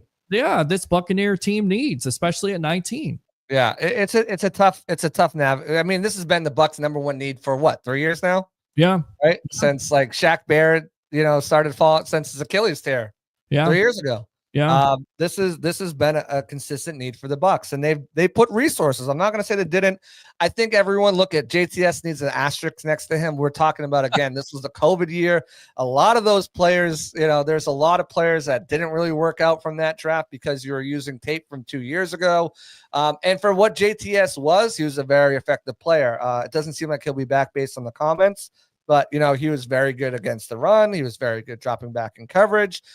He was very good he just couldn't finish. He got good pressure, just couldn't finish sacks. And, you look at year 2, you look at a guy like Yaya Diaby, who was top 10 in pressures, top 10 in most advanced analytics as well when it comes, but he just couldn't finish sacks. And he started to get a little bit better towards the end of the season when he started getting out of his head. The hope is that Chris Braswell can be take that similar jump and this time kind of rally the sacks. But the Bucs made no bones about it. They need to get home with 4. They need to get better pressure with 4. They're not talking about Kalijah and Vita Vea, people. They're not talking about Logan Hall. This is not a 4-3 defense. It's not even a 3-4 defense for the most part. This is a 2-4 whatever 5 defense, whatever the maths up. But for the most part, you're having Vita and Kalijah on the inside and your 2 edge rushers on the outside of them. That's pretty much what you're lining up in most. When you're in base, yeah, sure, Logan Hall's out there, Greg Gaines, or someone like that. But for the most part, when they're talking about rushing with 4, they're talking about their edge rushers, Vita Vea and Kalijah Cansey, and you're not talking about Vita Vea and Kalijah Cansey. That puts Yaya on notice. He's coming into year 3 on a 4-year contract. Again, PTS was it. The pressures were there, but we got to turn those into sacks. So for the Bucs, what are they going to do? Are they going to go to free agency and look what's out there? Joseph Asai, Chase Young, Khalil Mack, some of the players available, the big names. Are they going to go and talk about your route, what you were talking about, and maybe trade for a Myles Garrett, maybe trade for a Trey Hendrickson? Well, it looks like Trey Hendrickson ain't going nowhere. We'll see how that plays out because Cincinnati has said that they want to keep all their top free agents this year. Yeah. And Myles Garrett, I think, is a pipe dream. So is Micah Parsons. The Bucs aren't going to do that. They're not going to mortgage a whole bunch of their future, especially when they had such success. So you're looking at the draft now, or maybe some Shaq Barrett type players, some guys you're taking chances on, and some of those guys, Joseph Asai, Azeez Ujulari, Josh Uche. Those are some of the names to kind of look at for guys who Mike Hawked from the Rams, who's an undrafted free agent. You're kind of looking for that. in the first round at 19, it's tough because Abdul Carter is going to be gone. But, you're looking at probably Mike Green might be out of reach there. There's a few other players who have some first round. Mikael Williams, which I don't really love the fit. James Pierce Jr. I do like the fit there, but he's still kind of raw and needs some help. And to your point, anyone other than Abdul Carter, yeah, they might make an impact, but they're not going to make the impact. And I think that's what the Bucs need. Again, I think that's what they needed the last couple years, but I just don't think that avenue for them, at least this year, is there through either free agency or the draft. We'll see if that changes their mind. Maybe they pony up for a guy like Josh Sweat, who obviously had a good season and really showed up in the Super Bowl. But I don't know if they're going to go pay top dollar to some of these edge rushers. I think, again, the plan is to more take a bite out of that Belichick apple and just kind of flood these positions with quality backups and bring your backups from C, D level to B level, so that if something goes wrong, you've got a guy who can step in. I could see them making a small splash somewhere. Again, cornerback, again, like Paulson and Dable is going to cost you probably 13, 14, 15 million. I could see that. If they wanted to make a splash at edge rusher, I'm looking more along the lines of maybe like a DeMarcus Lawrence, who's older but banged up, won't cost a lot, but has proven track record when he's been healthy. Someone floated the Matt Judon. I don't love that idea at all, but maybe they surprise us all, and maybe they do go after someone with a high pedigree and someone who's been consistent. I do think it's their biggest need. I don't think they're going to be able to fill it at 19. I don't think they'll be able to fill it even if they trade it up, to be honest with you, to get a Mike Green. I think those are guys who are going to need a little bit of time. I don't see a Jared Verse in this draft other than Abdul Carter. And to be honest, he's more of a Micah Parsons to me than anybody else. So we'll see what they do. They definitely need to address it. I think they've only got 4 edge rushers on the roster right now: Yaya Diaby, Chris Braswell, Marquise Watson, Jose Ramirez, and they've got some like practice squad fodder that they had. But they need to add to that position. They need to add depth to that position, and they need to add playmakers to that position. And again, that's what Bowles wants. So when you guys are looking at free agents, looking at draft picks, look at the guys who have the TFLs, look at the guys who have the pass breakups, the forced fumbles, the sacks, the interceptions. Those are the guys I think they're going to be targeting, and make sure they're high quality people who fit that I am that man kind of mold that they're drafting by and have been so successful the past 4 or 5 years. Last question. The guy really represents I am a man for the Tampa Bay Buccaneer organization. That'd be Levante David. What's your sense? Do you think he comes back at 35 years old, still playing at a high level, still playing like a 25-year-old sideline to sideline linebacker? Savasi Dennis coming off, a shoulder injury. Looks like he's fully healed. I definitely think he's in their plans. But David, in your opinion, do you think he comes back? And does it depend on if the Bucs do make those moves within a veteran edge rusher that David will come back? What's your sense of that situation? I don't think there's any like, if you don't do this, I'm not coming back. I think I spoke with David's camp. They are going to meet with the Bucs. Not Levante David. He is not in Indy, but his camp is in Indy, of course, with most agents, marketing, all that fun stuff. They're all out there because they got prospects out there, and this is a great time to talk to coaches and GMs at the same time. So I do think there will be some conversations this week. Hey, what's the plan look like? What are we offering? What are we talking dollars and cents wise? What is the offseason plan like? What is his role going to look like? The Bucs want him back. They pretty much made that very clear in their pressers. And I reported that before their pressers even started that the Bucs and Levante were going to be speaking this week. So I think it's one of these things where if Levante wants, no decision has been made. He's still mulling it over. I think he's back. I think Levante is back. He played very well. He did drop off a bit in coverage last year, but again, that's to be expected. He's 35 years old, but everything else, I mean, he dropped off in coverage, but was used more efficiently as someone who can come after the quarterback on blitzes. And still, I mean, a tackling machine. He doesn't miss tackles, and his read and reactability will help him for the at least next year or two in his career if he decides to play longer, to be able to maybe not get there as fast as he could, but recognize and get there pretty quickly, because he knows what he's seeing because he saw it on film. And that's what you rely on as a veteran. You rely on your smarts, your knowledge, your wisdom of the game. to help make plays that maybe your body can't make anymore. And I think he's still got that. So I think he's back with the whole inside linebacker thing. It's very interesting because Servassier Dennis hasn't been able to stay healthy, but the way they talked about him, especially Todd Bowles, talked about him like, hey, when he comes back healthy, and Jason Light said he'll be ready for OTAs likely, which is in April or May rather. Right. I did report that he will be done his rehab in early March. So within the next week or two, his rehab will be over and he'll be able to get back to football activities and stuff like that, training for football. So he won't be rehabbing the shoulder anymore. So it's really interesting now with those comments, how they address free agency, right? Because everyone wants Zach Bond, and he'd be a phenomenal fit in this defense. But the Bucs, I don't think they pay that. If they are going to splurge on a position, whether that's edge rusher, inside linebacker, cornerback, to me, their comments about Servassier say they're really still excited about what he could be if he can stay healthy. But again, that if he can stay healthy, you have to prepare for that. So I don't know if the Nick Boltons, the Zach Bonds, even the Ernest Jones or Jermaine Sherwoods of the world are going to be someone that the Bucs really look at. If it depends. Again, I don't know their plans. They haven't told them to me, so I don't know if they're going to be spenders or if they're going to be flooders and kind of look for value that hopefully pays off. But if they are looking for that value, Tyler Dodson, he played with the Dolphins last year. And also the Seahawks. I think he'd be a good fit. He's not great against the run, but coverage-wise, he's really strong there. Jerome Baker's another guy, coverage guy who's not, then he's not strong against the run, but he is very, strong in coverage. And then you've got the opposite end of the spectrum with like a guy like Robert Spillane, who's a really good run defender, or Cody Barton, who's a really good run defender. But kind of struggles in coverage. So like kind of really what they want, there's variables out there that should be at a low enough price where they can maybe grab one of each. And then maybe look to the draft. A guy like Chris Paul from Ole Miss is someone who I'd love for them to get to pair with Levante David or Servassier Dennis.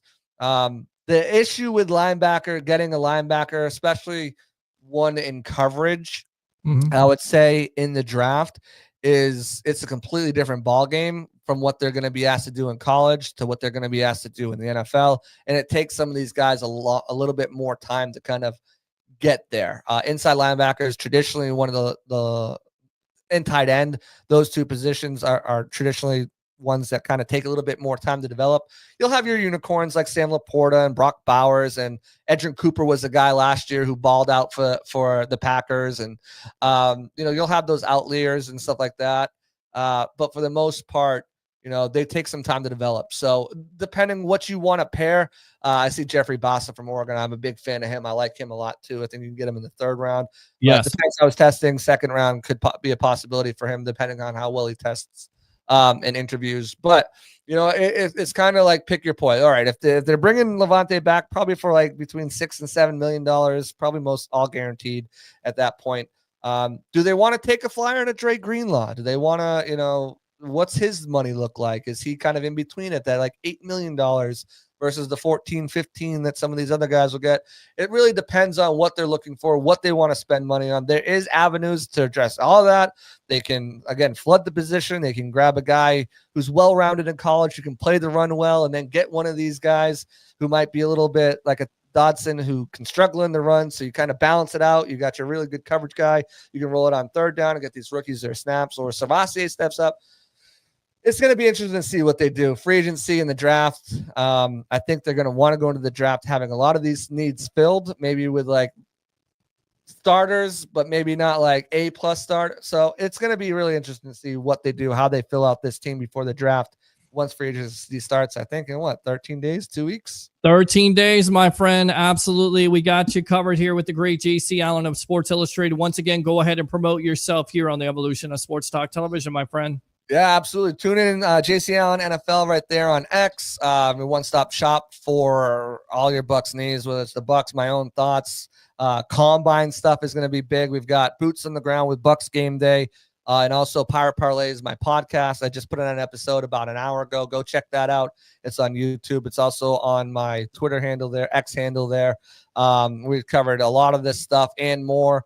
But we got boots on the ground there, so we're going to keep you informed on who's having formal visits with the team. They've already had 17 formal visits out of their 45. And they spread that along the defensive line, that front seven there, linebacker, defensive line, and edge rusher room. So stay tuned to there on my X page. Also, Bucs Game Days, where all of our content is provided. Definitely check that stuff out there. My podcast again, and we'll be covering this offseason from head to toe. Excited to dive into it. And, it should be a lot of fun, and you'll see me here occasionally as well. Maybe I'll call back in about an hour, do a little turnbuckle talk. Yeah, Turnbuckle. You're always welcome, my friend here, Mr. JC Allen of Sports Illustrated. We appreciate your time here on the Sports Web. All right, boss? Absolutely. Always down to come back on and kick it where my roots begin. Yes, sir. Bring those boys with you, too. I love those guys because I see them all the time in the press box. We're always talking and laughing and goofing off and having a good time and talking Bucs football. So bring them with you next time if you want to, all right? Absolutely.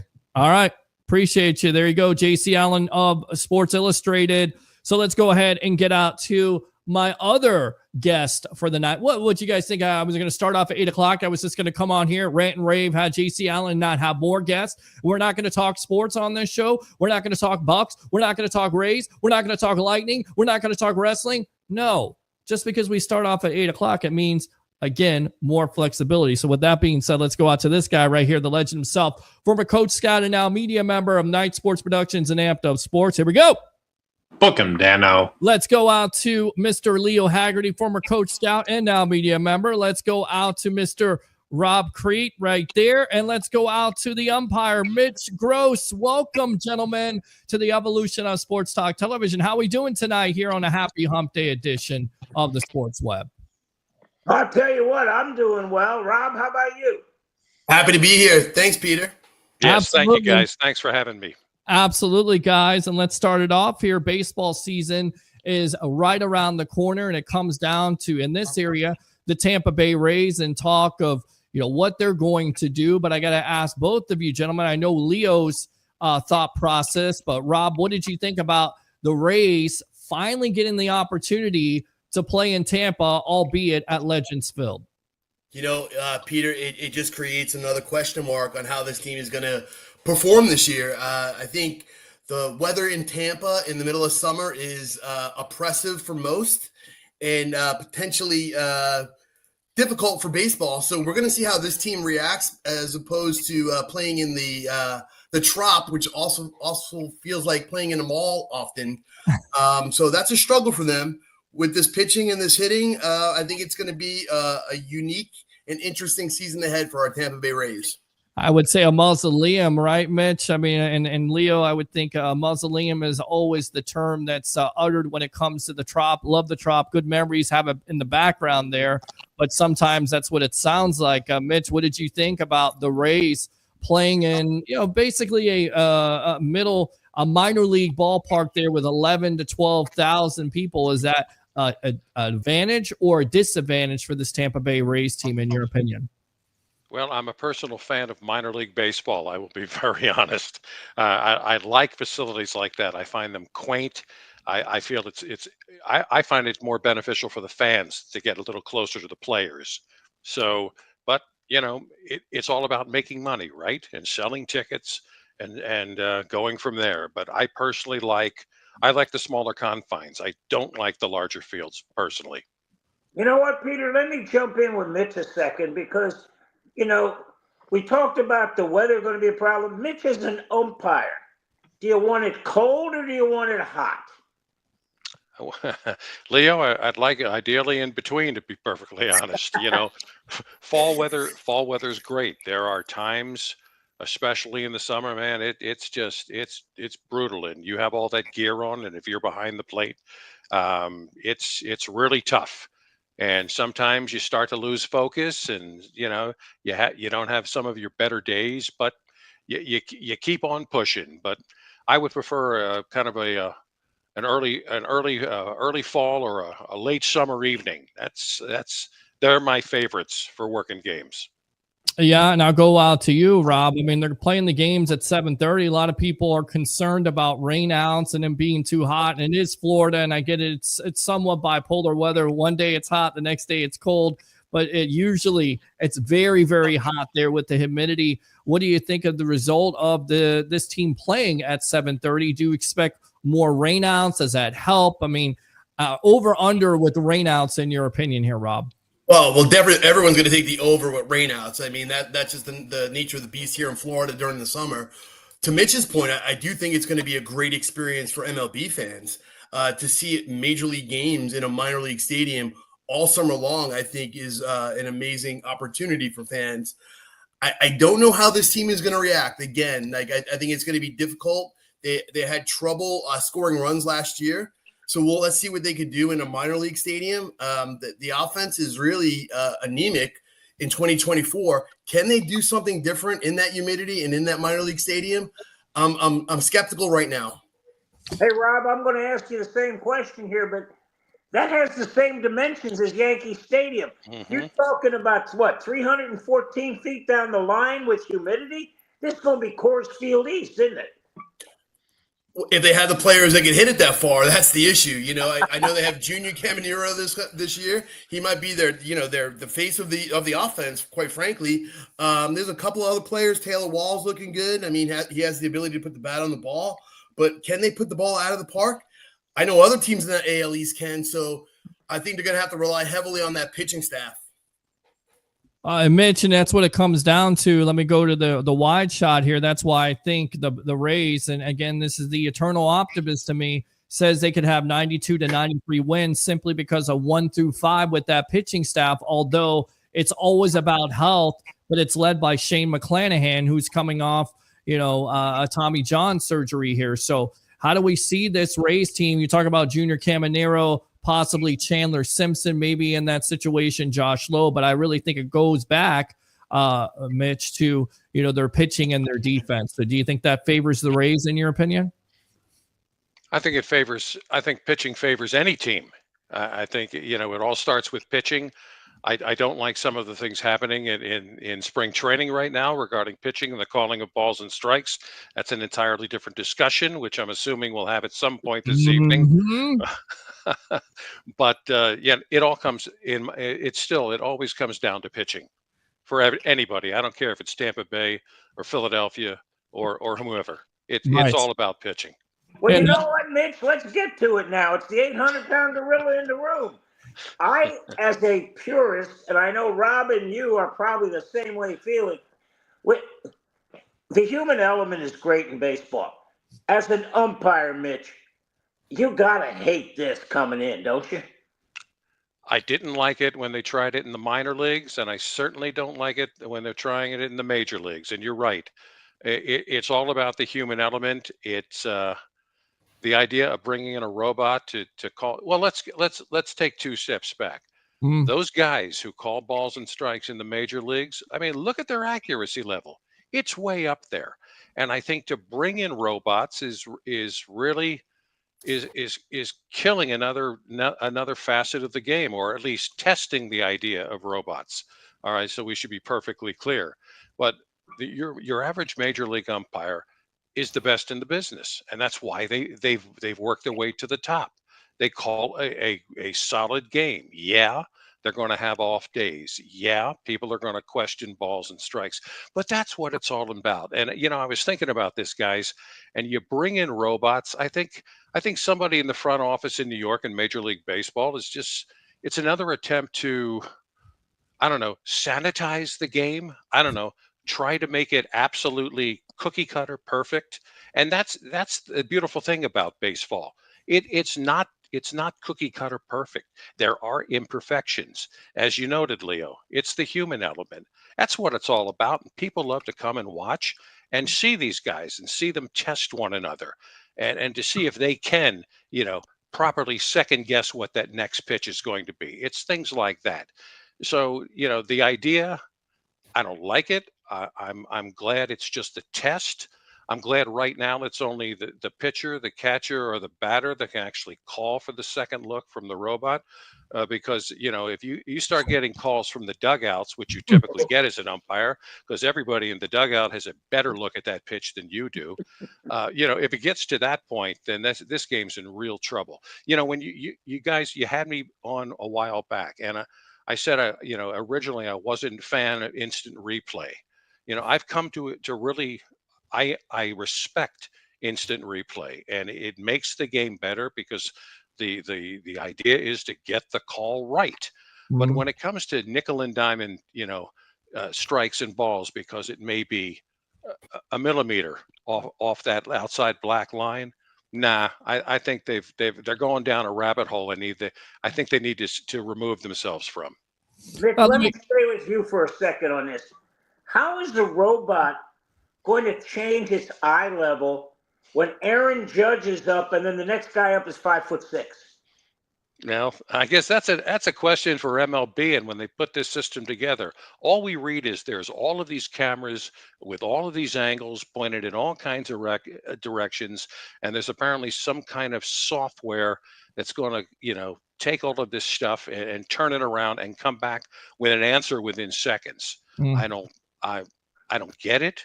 I think the technology is amazing, but I think they could use the technology elsewhere. And hovering over a plate at a major league stadium is not the place for it. Rob, I'm going to go. Peter, I'm going to steal one other. Rob, okay. Can anybody beat the Dodgers in the National League? Absolutely. I mean, they're stacked. They looked amazing, and they have Hall of Famers throughout their lineup.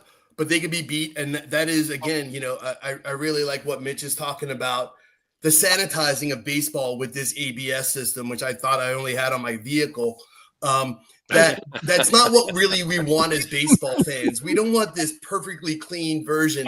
Yes. And you could look at the Dodgers as a perfectly clean version of a roster in 2025, but that is not going to guarantee them the championship. And we can nickel and dime, as Mitch said, the balls and strikes. But is that really what the fans want? We don't have perfect stadiums. We don't have perfect dimensions. You mentioned how Legends Field in Tampa will play or have the same dimensions as Yankee Stadium, and every other stadium in the league has their own unique format of what the field looks like. And that is one of the amazing, great things that make baseball unique and fantastic. And calling balls and strikes with a computer, I think, is really taking it to a different level that we're all going to be uncomfortable with. And hearing Max Scherzer's comments today around the ABS system, I thought were the most interesting. Or like a pitcher that's able to hit the catcher's glove exactly where they wanted it. And that pitch might be a quarter of an inch outside, but that is a strike.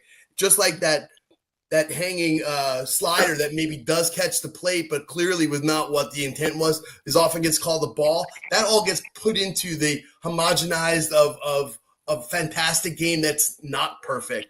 So the Dodgers, although on paper might look perfect, but they're not going to play that way necessarily. And we have to play these games. That's what I would say to that, Leo. Well, you're absolutely correct about that. And I get it. The Dodgers have spent all this money and they have the right to. Of course, the Yankees and the Red Sox, they're trying to compete. And then you got the small market teams that don't necessarily do that. But those small market teams here, Mitch, they depend on the analytics of the situation. Framing has become a thing that, some umpires can kind of pick up, but it's kind of the sneaky trick. Now with this system, that kind of takes the aspect away from some of those teams that a lot of those teams that do it, right?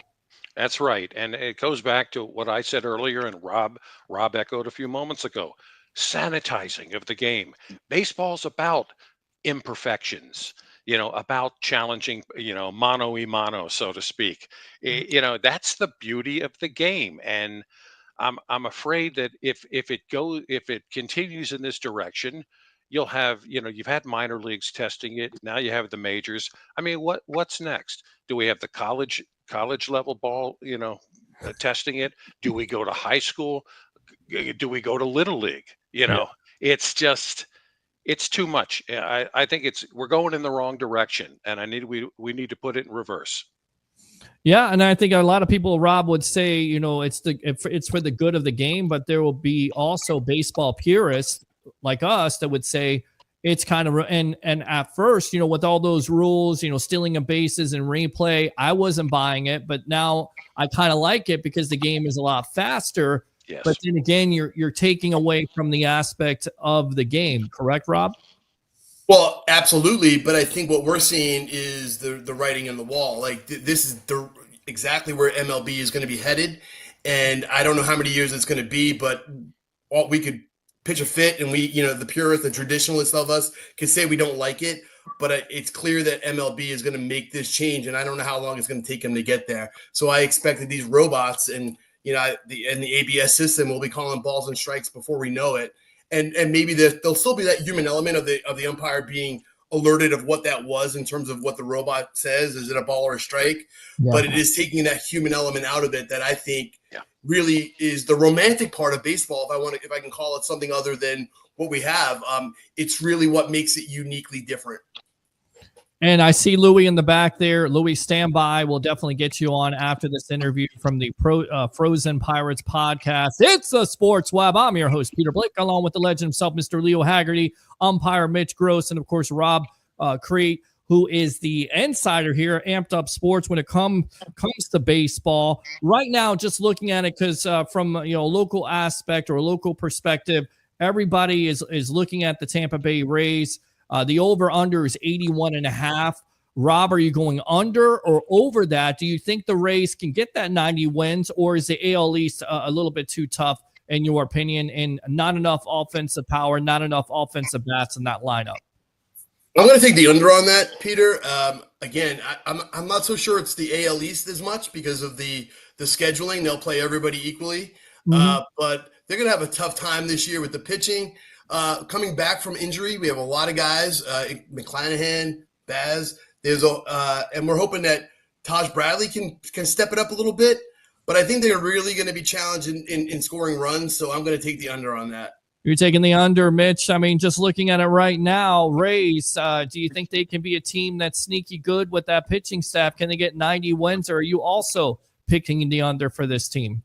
Peter, as you keep introducing me as the umpire, so I'm going to be diplomatic and stay neutral on this. I'm not going to talk over and under. If you want to talk balls and strikes and where the game's going, I will be more than happy to discuss that. But as far as over and under for any major league team at this point, I think it's best that I just pass it on to the next guest. I love it. I love it right there. All right. Well, I'll give you a question. Did he just call in the left-hander there for a second? He did. He called the left-hander right there. All right, I'm going to jump in then. I think it's going to be barely over. Barely. Okay. 83, 84 maybe. Again, they're talking, and Rob, I'm going to come back to you, and Mitch, I want you to chime in too. The word around Tampa Bay is a 6-man rotation. I think that's telling me that bullpen's in a little bit of trouble. Rob, what do you think then, Mitch?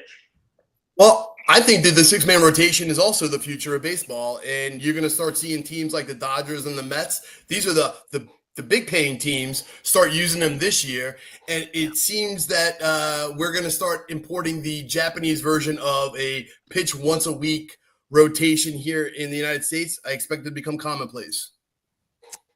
Mitch, what do you think?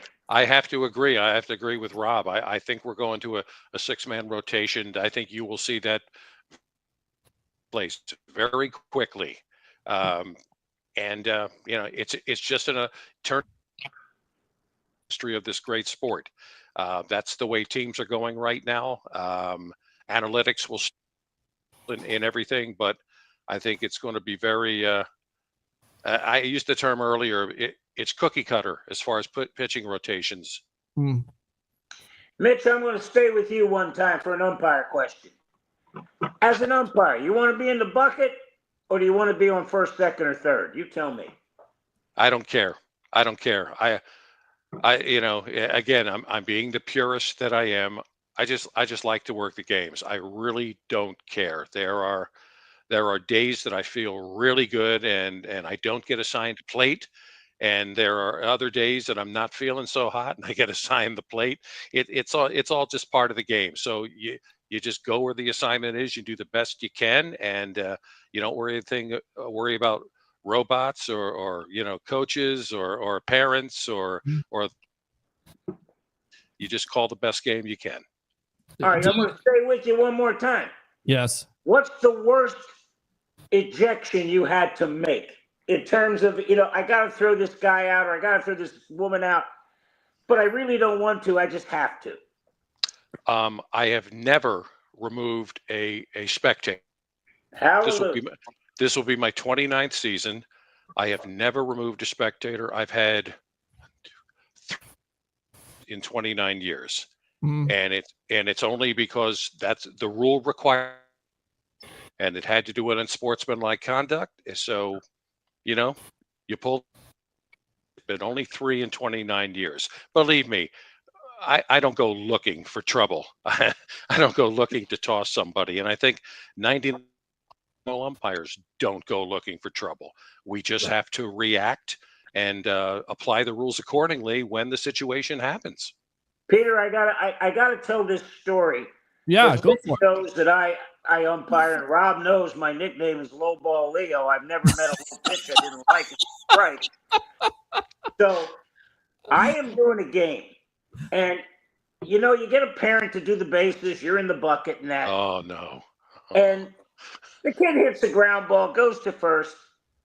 He's safe by about 2 steps. The dad calls him out. Right. So the other coach looks at me and said, I got this. So I walk up and I go to the guy and I'm going, do you want help on that one? Nope, I got it. I said, do you want help on that? Nope, I got it. And I walk back. I said, he doesn't want help. The manager looks at me and says, you're just going to have to throw me out. I said, okay, you're out. That's about how it went down. But we used to have a signal for the coaches. If the guy made a bad call or whatever, we called it a relative call. We just raise one arm up with a fist and say, hey, that's his kid. That's why he's safe. Mitch, you dealing with Little League and that, you probably have 100 stories like that. Well, first of all, Leo, you never pull a parent out of the stands to help. That's rule number 1. Never ever. Either you're doing. I got stuck with that one. I didn't have to pull them out. No, sir. You do the game solo, or you have a partner in uniform. But if it comes down to just you, and too often it's just you working games until you move down up into the tournaments, and then you actually get a lot of help, and you become a little spoiled. But you never pull a parent out of the stands. You just do the best you can with what you have. All right. Good stuff, guys. Really good stuff. I really appreciate the time. Peter, we got time to get a prediction here real quick? Yeah, let's get a prediction. Let's go ahead and go with the prediction. I told you already 92, 93 wins. I could change that maybe before spring training when it comes to the Rays. I don't know who's going to win the World Series, but I find it hard to believe with all the talent that the Dodgers have accumulated, Leo Word, in this offseason, that they cannot repeat as World Series champions. They spent the money. They're willing to spend the money at the trade deadline. One of the talented players, foreign or not, one of the most talented players in all Major League Baseball, and maybe he can pitch this year. I like the Dodgers to do it again. I don't know why. You know what? I'm going to throw it to Rob because you got 2 Philly fans that are going to follow you. Rob, go ahead. What's happening there? Well, I'm glad I got Philly fans, and I'll say this first. I'm going to call for the New York Mets beating the Dodgers in the National League and then coming out on top for the World Series here in 2025. Wow, the New York Mets. How about that? All right. There's a reason why this office behind me is all orange, by the way. So go ahead, fellas. We see that. We see that. And that's good. That's good stuff there. Mitch. Well, I'm basking in the glow of the Eagles. There's this green emanating from me. And I've been a Philadelphia fan my entire life, so I have to continue to be the homer. And I'll just say that I believe the Phillies will once again be a contender. Will they take the whole thing? I don't know, but they're going to be very entertaining and a contender. Love it, guys. Baseball is right around the corner. Appreciate the time here. Don't be strangers during the baseball season. All right. Thank you, Peter. Thank you, guys. Thanks for coming on, guys. There you go. Right there. We'll get them out of there. Leo will finish off. Give me some final thoughts here, because you came on Monday night and now you came on Wednesday night. So we're going to bring the left-hander. We got a new guy in here, Mr. Louie from the I'm trying to remember this. The Frozen Pirate Podcast. I got it. I think I got it that time. say it 3 times in a row. But final thoughts here, Leo Haggerty. Combine coming up. Bucs comments of Jason Light and Chris Godwin. Go ahead, my friend. Well, Peter, when you look locally, okay, and we're looking at the Buccaneers. Yes. Again, it's all going to fall down to what Cincinnati does with T. Higgins. Because if they franchise him, Chris Godwin is the number 1 wide receiver on the market. If they don't, then it's still T. Higgins and Chris Godwin. But if T. Higgins gets franchised, somebody's going to overpay for Godwin. The Bucs are going to have to do their due diligence to convince him and his family to stay in Tampa. The good news is if it's another team that has a state income tax, you can do that. But it can't be something that's really, out, as I like to call it, outer worldly. I mean, people are talking about paying Brock Purdy $40 million, $50 million. I think that's absurd. It's the quarterback market right now. It really is. I mean, it's not the Brady blueprint, which a lot of quarterbacks should follow. It's Aaron Rodgers. It's Dak Prescott. You know, the Cowboys are paying $60 million. It's insane. And I like Brock Purdy. Do I think he's a $40 or $50 million quarterback? I'm not sure. But you know what? At this point, the 49ers are either going to have to go with him, the devil you know, or the devil you don't. And that may be Kirk Cousins, although the Falcons are saying they're going to hold on to him. So that's what the quarterback market is. That's why I say, you know, quarterbacks they should follow that Brady blueprint to help your team out. But it certainly seems like that's not going to happen when it comes to the 49ers at this point. It's not going to happen because that Brady blueprint, that's a mouthful there. Yes, it is. That Brady blueprint also has you not being the breadwinner. Right. That's the whole different saga there, in that he was able to take less money because his wife was bringing in multi-million-dollar bucks. Right. So, yeah, I just think one of these teams are going to have to stand up and say, we're not going to pay $40 million to this guy. And again, I get it that Matthew Stafford is upset. He's going to be the 16th highest quarterback in football, but he's still making $23 million. I mean, that's not walking around money. And again, that's the contract he signed. I get it, but you had to put your name on the line. You knew what was coming down the pipe. Yeah. And I understand that the Rams want to do that. Now, if they're coming to a point where they got to renegotiate, now you got to figure it out. Because you can't just keep going 40, 45, 50, 55. This isn't building blocks.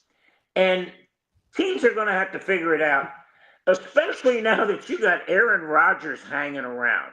Well, to me, he's a cancer, but the talk is no, Peter, you don't look at it that way. Well, you look at the ability. Because if I'm not mistaken, the biggest cancer that came to Tampa Bay threw his helmet and his shoulder pads down in the middle of the game. Well, but he also won him a Super Bowl. Aaron Rodgers as a rental piece for a year or two gives you time. That's the problem, is he's sitting there. So that's the problem. And absolutely the problem. The rumor is that Stafford met with Brady out there in Montana, nothing imminent. And then the Giants representatives have been talking to Stafford. Supposedly, once again, he wants $50 million. If he leaves the Rams, then you have Aaron Rodgers. And, of course, he wants to bring his buddy Devontae Adams because that worked out so well with the New York Jets. Leo Haggerty, we appreciate the time here on The Evolution, my friend. All right? Have a great day, Peter. Hey, how's the 8 o'clock working? I love the 8 o'clock. I love it. It's great. All right. Hey, have a good one. All right. There you go. Leo Haggerty right there. We'll get back out to the comments. We'll take phone calls. I'm anticipating taking phone calls when it comes to the Tampa Bay Buccaneers because the next guest that we got coming on here is new to the show. He called in. His name is Louis from the Frozen Pirate Podcast. Welcome to the evolution of sports talk television. And you found me on Instagram Live. You were out of Massachusetts, correct? I mean, go ahead, get your story out there to the webheads. Introduce yourself here to the webheads on the sports web. So I'm Louis of the Frozen Pirate podcast. Originally from Massachusetts, still in Massachusetts where it's cold. Not fun. That's where the name the Frozen Pirate podcast came from. But yeah, just one day, just watching football with my dad. He was a big Patriots fan. I wasn't really too much into the Patriots. We watched a lot of college football when I was a kid. Watching Derek Brooks with the Florida State Seminoles flying around, and Love it. Warren Sapp with the Hurricanes. They both got drafted to the Bucs, and I said, "Hey, that's my team." So here we are today. Well, listen, you started out with Derek Brooks. That's exactly the response that I expected. Then you went with Warren Sapp, who most likely could be the greatest three technique of all time. Not the greatest person off the field, but on the field, unbelievable. We're gonna read some of these comments, but I want your thoughts on this situation right now with Chris Godwin. How do you see this playing out? What do you make of Jason Light's comments just yesterday about this situation? So if you remember last week when I called in, I said, "Hey, you asked me on a scale of 1 to 10, how do I feel about it?" I said a 6. This is what I mean by a 6. So with the comments that Jason Light was saying about Chris, I truly do believe Chris and Jason Light both want to come to a deal. I do believe Chris wants to be a Buccaneer. But with the financials of the Tampa Bay Buccaneers, I don't know how it's going to happen. But then again, we talked about this too. You know, does the salary cap still exist? I do think they're going to work something out. But I'll tell you what, like your previous guest just said, it all depends on T. Higgins. What happens with T. Higgins? And the comments by Jason Light, from like what I take from it, it kind of seems like a guy like he's really got to pull a rabbit out of a hat to get Chris Godwin signed. I mean, just because there's a lot of needs on this team. This team right now, it's Super Bowl or bust right now. The window is so small right now for the Bucs to win a Super Bowl compared to other teams. Like, I love Baker Mayfield, I really do, but teams like the Ravens, who have Lamar Jackson, teams like the Chiefs with Mahomes, teams like the Bills with Allen, those guys are Super Bowl contenders every year. The Bucs, our window is so small right now that Jason Light, I mean, I think maybe he's a little stressed out because him and Todd Bowles really have to pull a rabbit out of a hat to get guys in here. And it's not easy because the fans are calling for pass rushers. We need it. I mean, in my opinion, I think inside linebacker is a huge need, but we can get to that a little bit later on. But I mean, from that conversation, I still feel like out of a scale of 1 to 10, I still feel like it's 6. All right, 6. We'll get out to those comments in a moment because I don't want to neglect the web heads. And if you got a question for Louis here from the Frozen Pirate podcast, 727-255-0391. It's 727-255-0391. You look at the salary cap, and you're exactly right. There's still a lot of uncertainty here with Louis, with Levante David. If he's going to come back, what do you think? Do you think he comes back for another year, still playing at a high level? You have Savasier Dennis also in that mix. And then after that, you really got nobody that you want back. I don't think KJ Britt's a free agent. I don't think he did very well last year. I mean, this is definitely, in my opinion, a need position. Although I think if David comes back, Savasier Dennis can stay healthy, which is a big if, maybe not as big as a lot of people would say. What do you say? I think,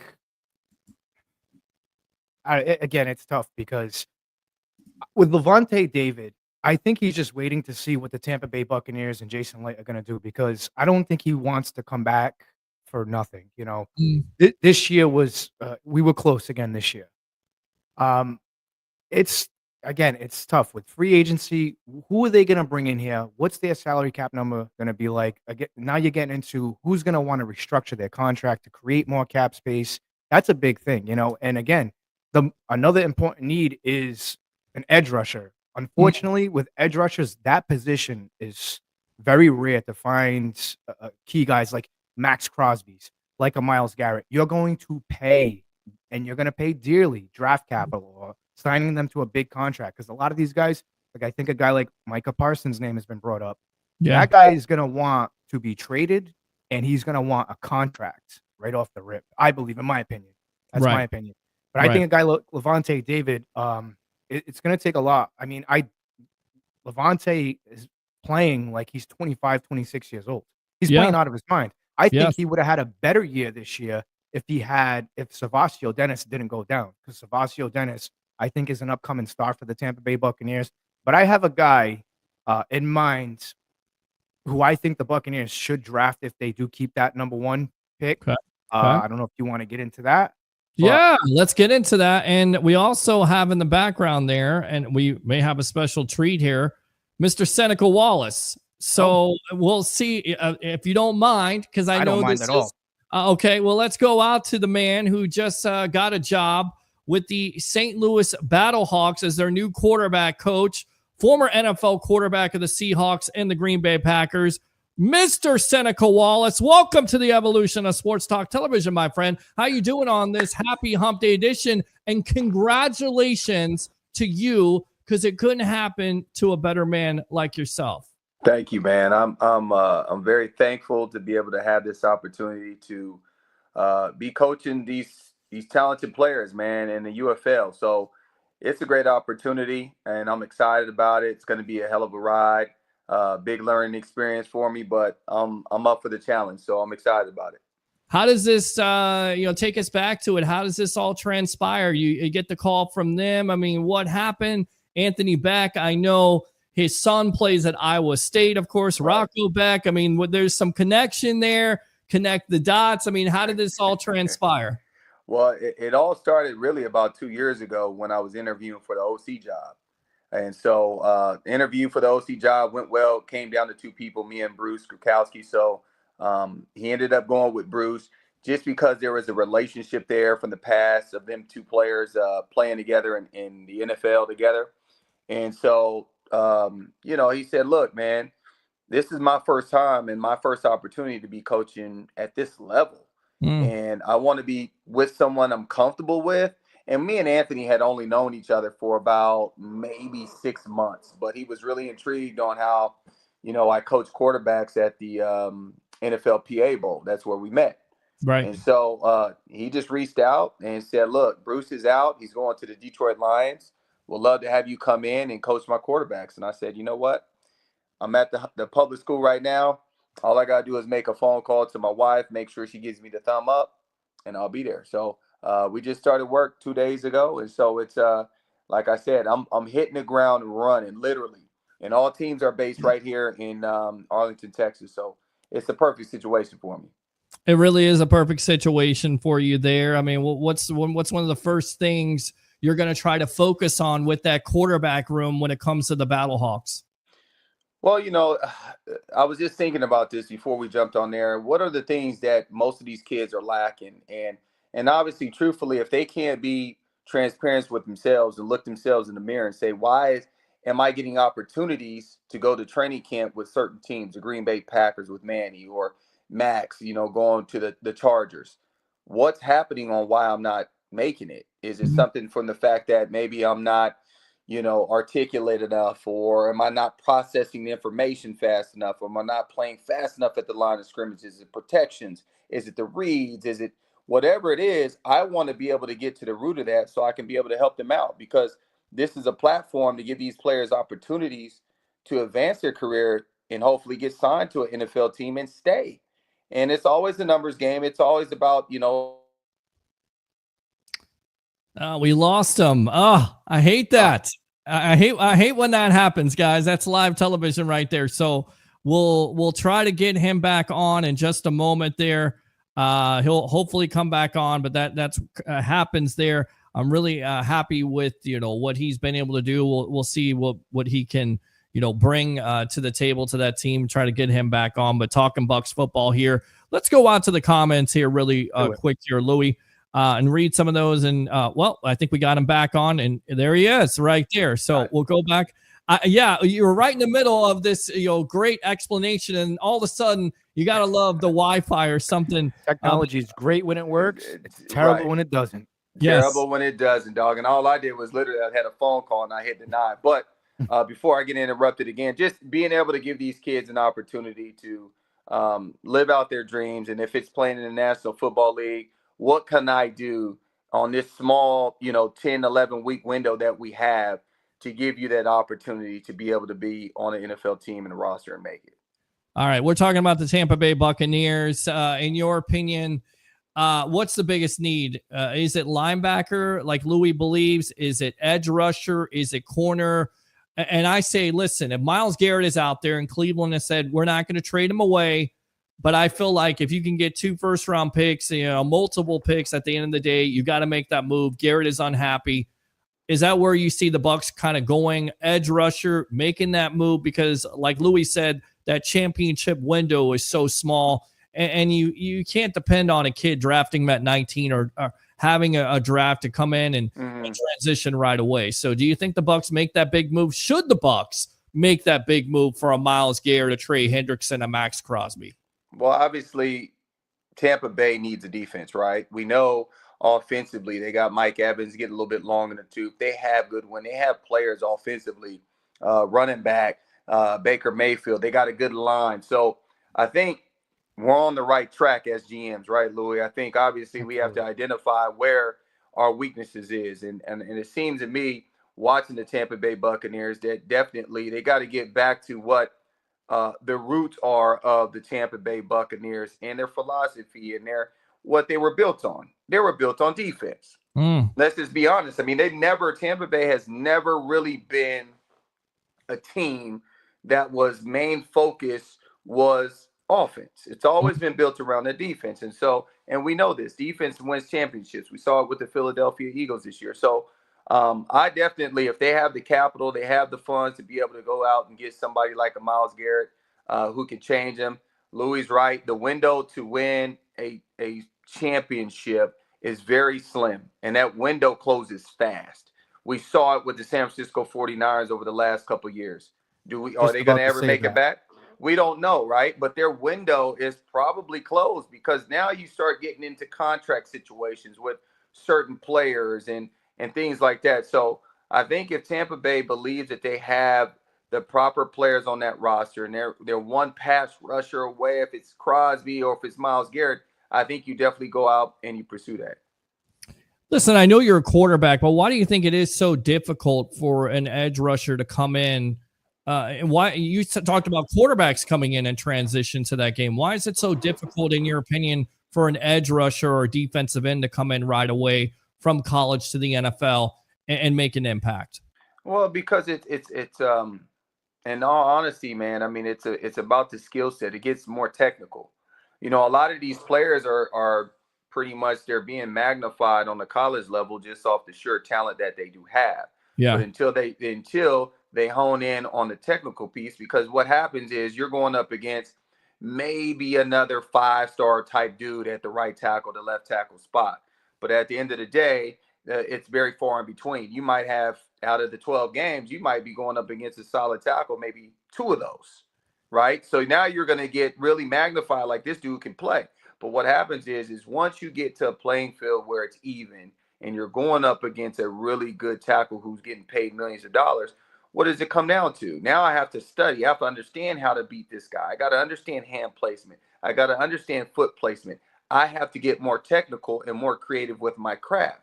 And a lot of times these players don't understand that piece because now it's a business. Now it's your profession. Before that, you're in college just playing a sport that you have always loved and at a more advanced level, like it's high school. But now you're getting more freedom. But now you're getting paid millions of dollars and the expectation has gotten a lot higher. And so you got to do it week in and week out. You got to do it every day in practice in order to be able to be more consistent in what you're doing.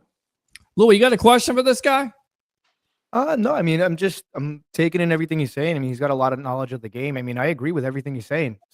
Same thing what he was saying about the 49ers. That window could be closed because, with the contract situation, Brock Purdy, you had Brock Purdy at such a cheap price, and now you have to pay the guy. So now it's difficult to, bring in other stars.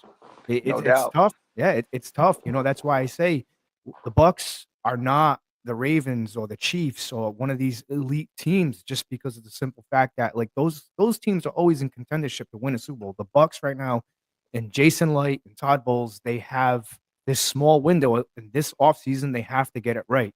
And I don't want to see them overpay for somebody because I don't know what the salary cap number is going to be. And again, I don't know if the salary cap even exists anymore, but I don't want to see them. I don't want to see the end up. I don't want to I do not want to see the Buccaneers in 2 years end up like the New Orleans Saints, and end up with nothing. A guy that I really like, if they do not trade for a defensive end or an edge rusher, there's a kid out of college. His name is Jihad Campbell out of Alabama. Yep. I don't know if you guys have watched him. This kid can Mhm. hit. He can cover. I think to pair him up with Levante David, and then in the near future, him and Savasio Dennis would be an awesome combination, and we'd be going back to that original Buccaneer football, which is defense. Because right now, the Buccaneers, I think they have just about 150 million tied up in the offense and about 95, 97 million Mhm. tied up in the defense. Mhm. And if you looked at the Buccaneers this year, I on my show to start the beginning of the season, I said this offense is going to carry this defense until they start gelling and stop getting it together. The main reason why I believe corners like Zion McCollum was kind of left out to dry a little bit was just because there was no pass rush and the middle of the field was always open. Like Mm.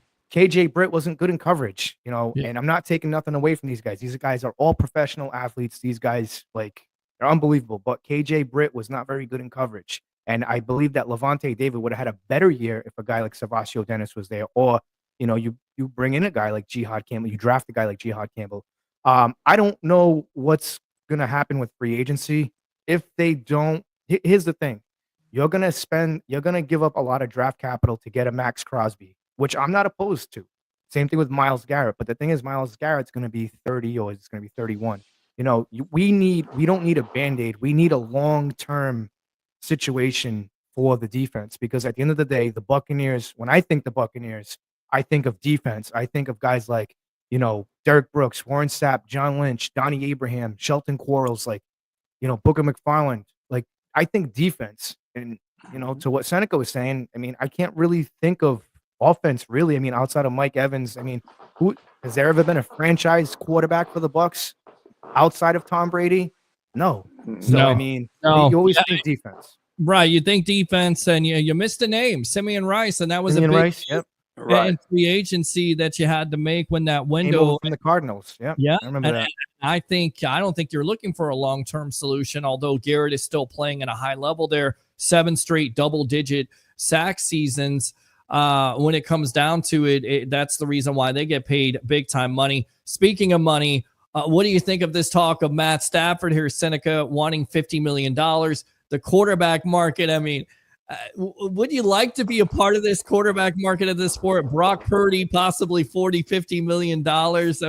You got to love it if you're a quarterback at that much money, but it makes it tough for that team to be competitive long-term, correct? No doubt. It goes back to what I call the pizza theory. You think about when I was in Green Bay with Aaron Rodgers, that pizza pie, when they broke that thing up and you saw that circle and about half of it was tied up between, really 2 to 3 players.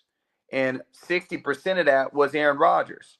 So what happens is when you're talking about, salary cap and you're talking about bringing guys in free agency, there's a lot more riding on those players because I can't go and get you players. You think about what they do in New England year in and year out. When Tom Brady was there, he never was the highest paid quarterback. I don't want to be the highest paid quarterback. When I win, I can go and get more money off of championships, which I know I will bring if you put the right pieces around me, that will make up the difference of me not making another $30 million. I now have 7 rings. I can now go out, do an appearance for 10 minutes and make $1 million. So, when you think about, would I rather take the money now, or would I rather be on a team that's successful and winning multiple championships? What comes with that is greater success off the field.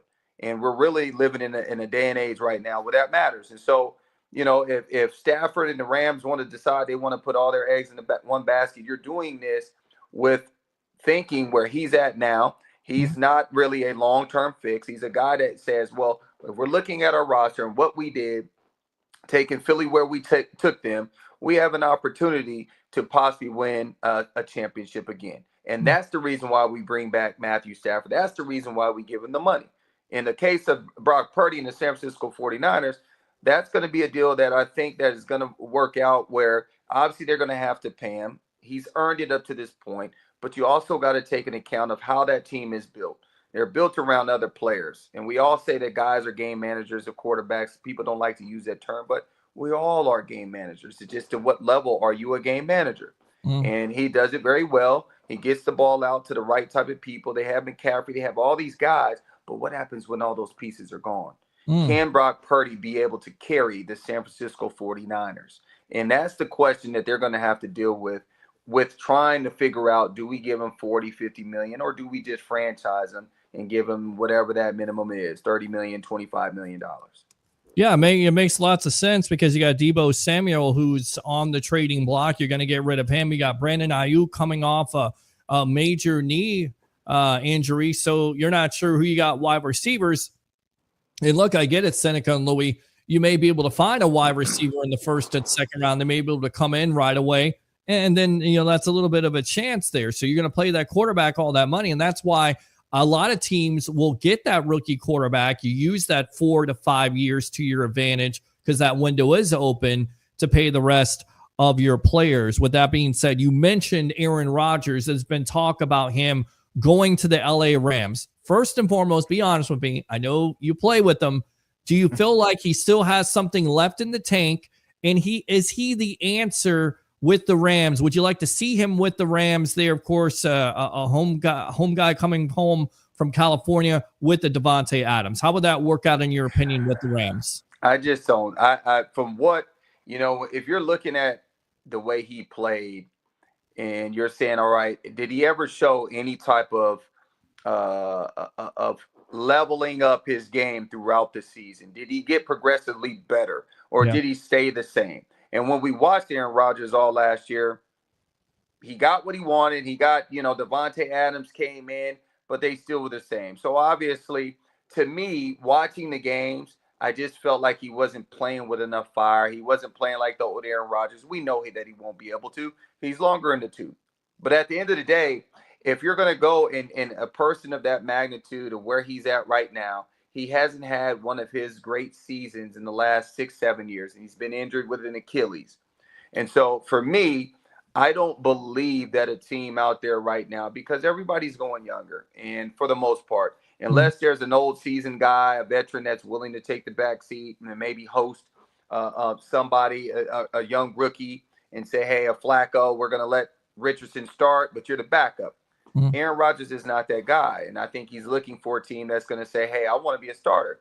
But I don't believe at this point in his career that Aaron Rodgers has enough in the tank to be able to do it day in and day out, practice day in and day out, and be able to be available when his team needs him to be available. I just don't believe he has enough to do that. If Stafford goes to the Giants, is that the answer for them? Because he's up there too, and he wants $50 million. I mean, but here's the thing, right? A little bit it's crazy, right? But the thing with Matthew Stafford and we talk about this even with Kirk Cousins. Look what Atlanta paid Kirk Cousins last year. But these players, Matthew Stafford has played consistently at a high level. Has he ever been MVP? No. Yeah. But he's always been a player that plays gritty, that plays hungry, that's been available, hasn't had no real major injuries, hasn't really dealt with a lot of stuff in the media from a negative standpoint. He's a guy that just comes, blue collar, comes to play and knows how to play the game. And for me, I think, yes, I would take a Matthew Stafford. If you look at his numbers over the last couple of years, I don't have them in front of me, but he's been consistent. He's been top 3 when he's available, not dealing with a thumb or a shoulder, whatever he was dealing with. He was top 3 at his position, probably you would say over the last 10 years. I think you're absolutely correct about that. Yeah. And yeah. Go ahead. No. You're exactly right. I mean, top of your position. And it's a shame because Stafford had all those years with the Lions who, as an organization didn't put enough. Wasted a lot of years. Right. Yes. Wasted a lot of years. We're on with Seneca Wallace, newest coach here, quarterback coach of the St. Louis Battlehawks. I'm your host, Peter Blake, along with Louis here from the Frozen Pirate Podcast. I got a couple of stats here. What you got, Louis? What you got? All right, I know you're looking. Yeah, Matthew Stafford this year, it was 3,700 passing yards, 20 touchdowns, 8 interceptions, a quarterback rating of 93.7.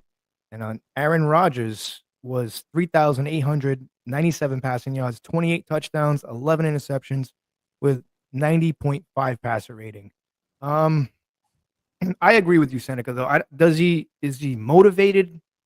You know what I'm saying? I mean, if I had to take a gamble on it, I would probably take Matthew Stafford, because that dude, watching him play in Detroit, taking the beatings that he took there and just getting back up and just like it was nothing, and then just leading the Rams to a championship. And then you saw what transpired with the Jets, with Aaron Rodgers. You know, you kind of, I don't know. I would take my chances on Matthew Stafford. But I actually have a question for you. Yeah. So we see this a lot in the NFL, well, from college to the NFL. A lot of these high-profile prospects, quarterbacks, if you will, like a Jameis Winston, like a Marcus Mariota, and so on. Why a lot of these quarterbacks coming in and failing? Like, what is the problem there? Like, why? How come? Like, is it that they're being thrown into the fire way too early? They're not sitting on the bench and developing. What is it, in your opinion? Well, there's a lot that goes to it, Louis, but that's a good question. But I think the main thing is about timing and who you're around. I mean, if you think about it, you get Jameis Winston, right? He goes to Tampa. Historically, has Tampa been able to develop quarterbacks? You said it earlier, right? We never talked about Tampa. I mean, you go back to even thinking about who else did they draft in the first round before him? What's my man out of K-State? You probably don't remember him. Josh Freeman, yeah, right. You know, Tampa. You have to be able to. There's multiple things, but if I'm going to draft a young rookie quarterback who has a lot of talent, one, he has to go to the right organization, an organization that understands how to develop, how to build a young quarterback's ego, so it doesn't get it hurt and bruised early on, where he gets discouraged and doesn't think that he can play at this level. I'm going to make sure I go out and I bolster up my defense to help this young fella out. I'm going to make sure I surround him by the right people. When I say that, I'm talking about the right players. I'm going to make sure that my run game is number one. And in that way, I'm not asking him to take on a bunch of, and this is the thing, Louis, this is probably 5 years ago. The thing now is changed.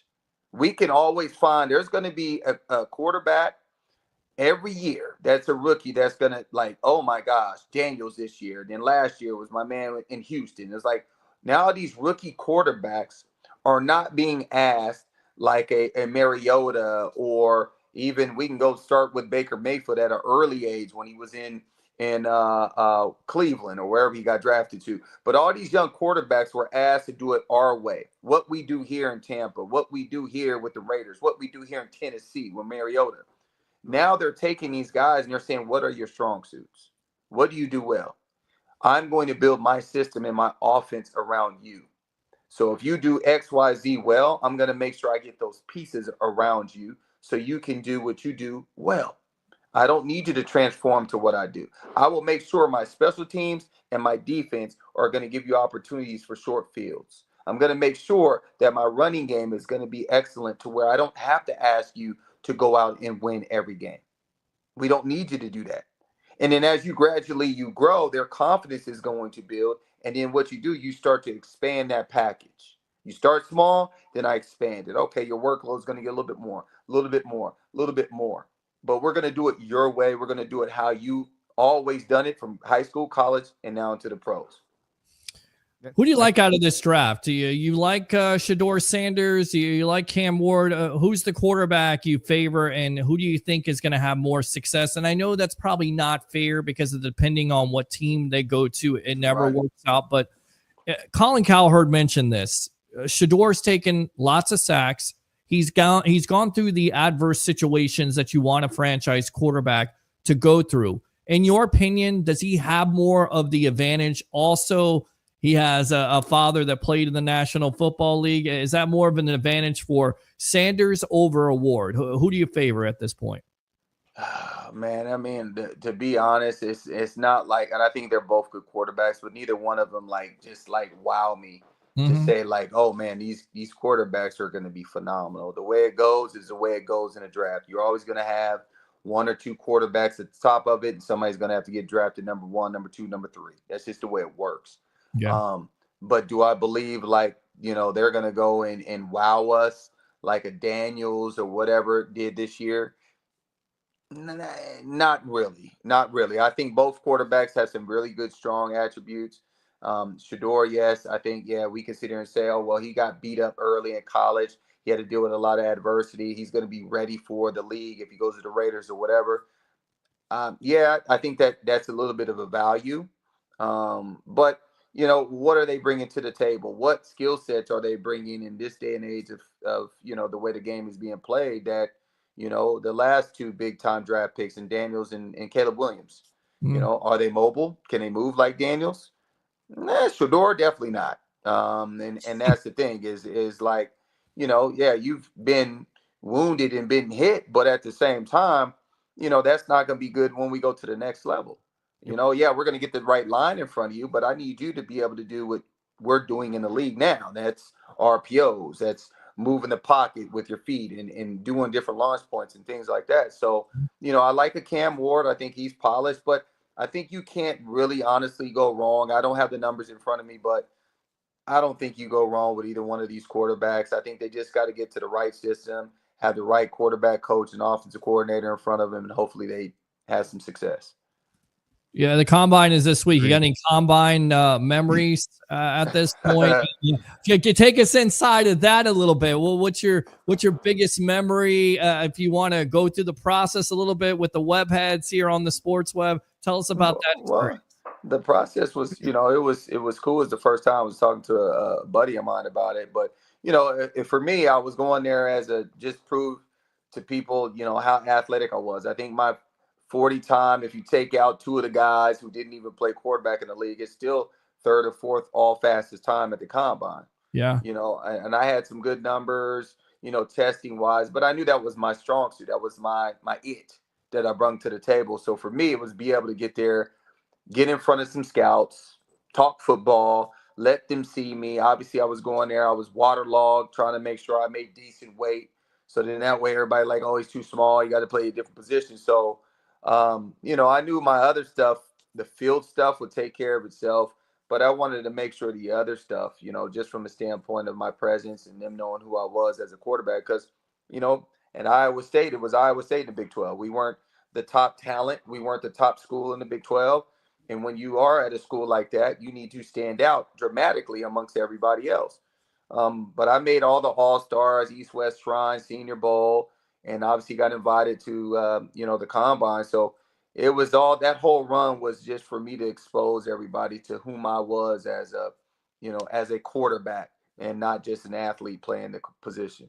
Toughest question from a general manager or coach that you encountered that you can remember, and how nervous were you, Seneca, to sit down with, the general manager and the coach and the owner possibly?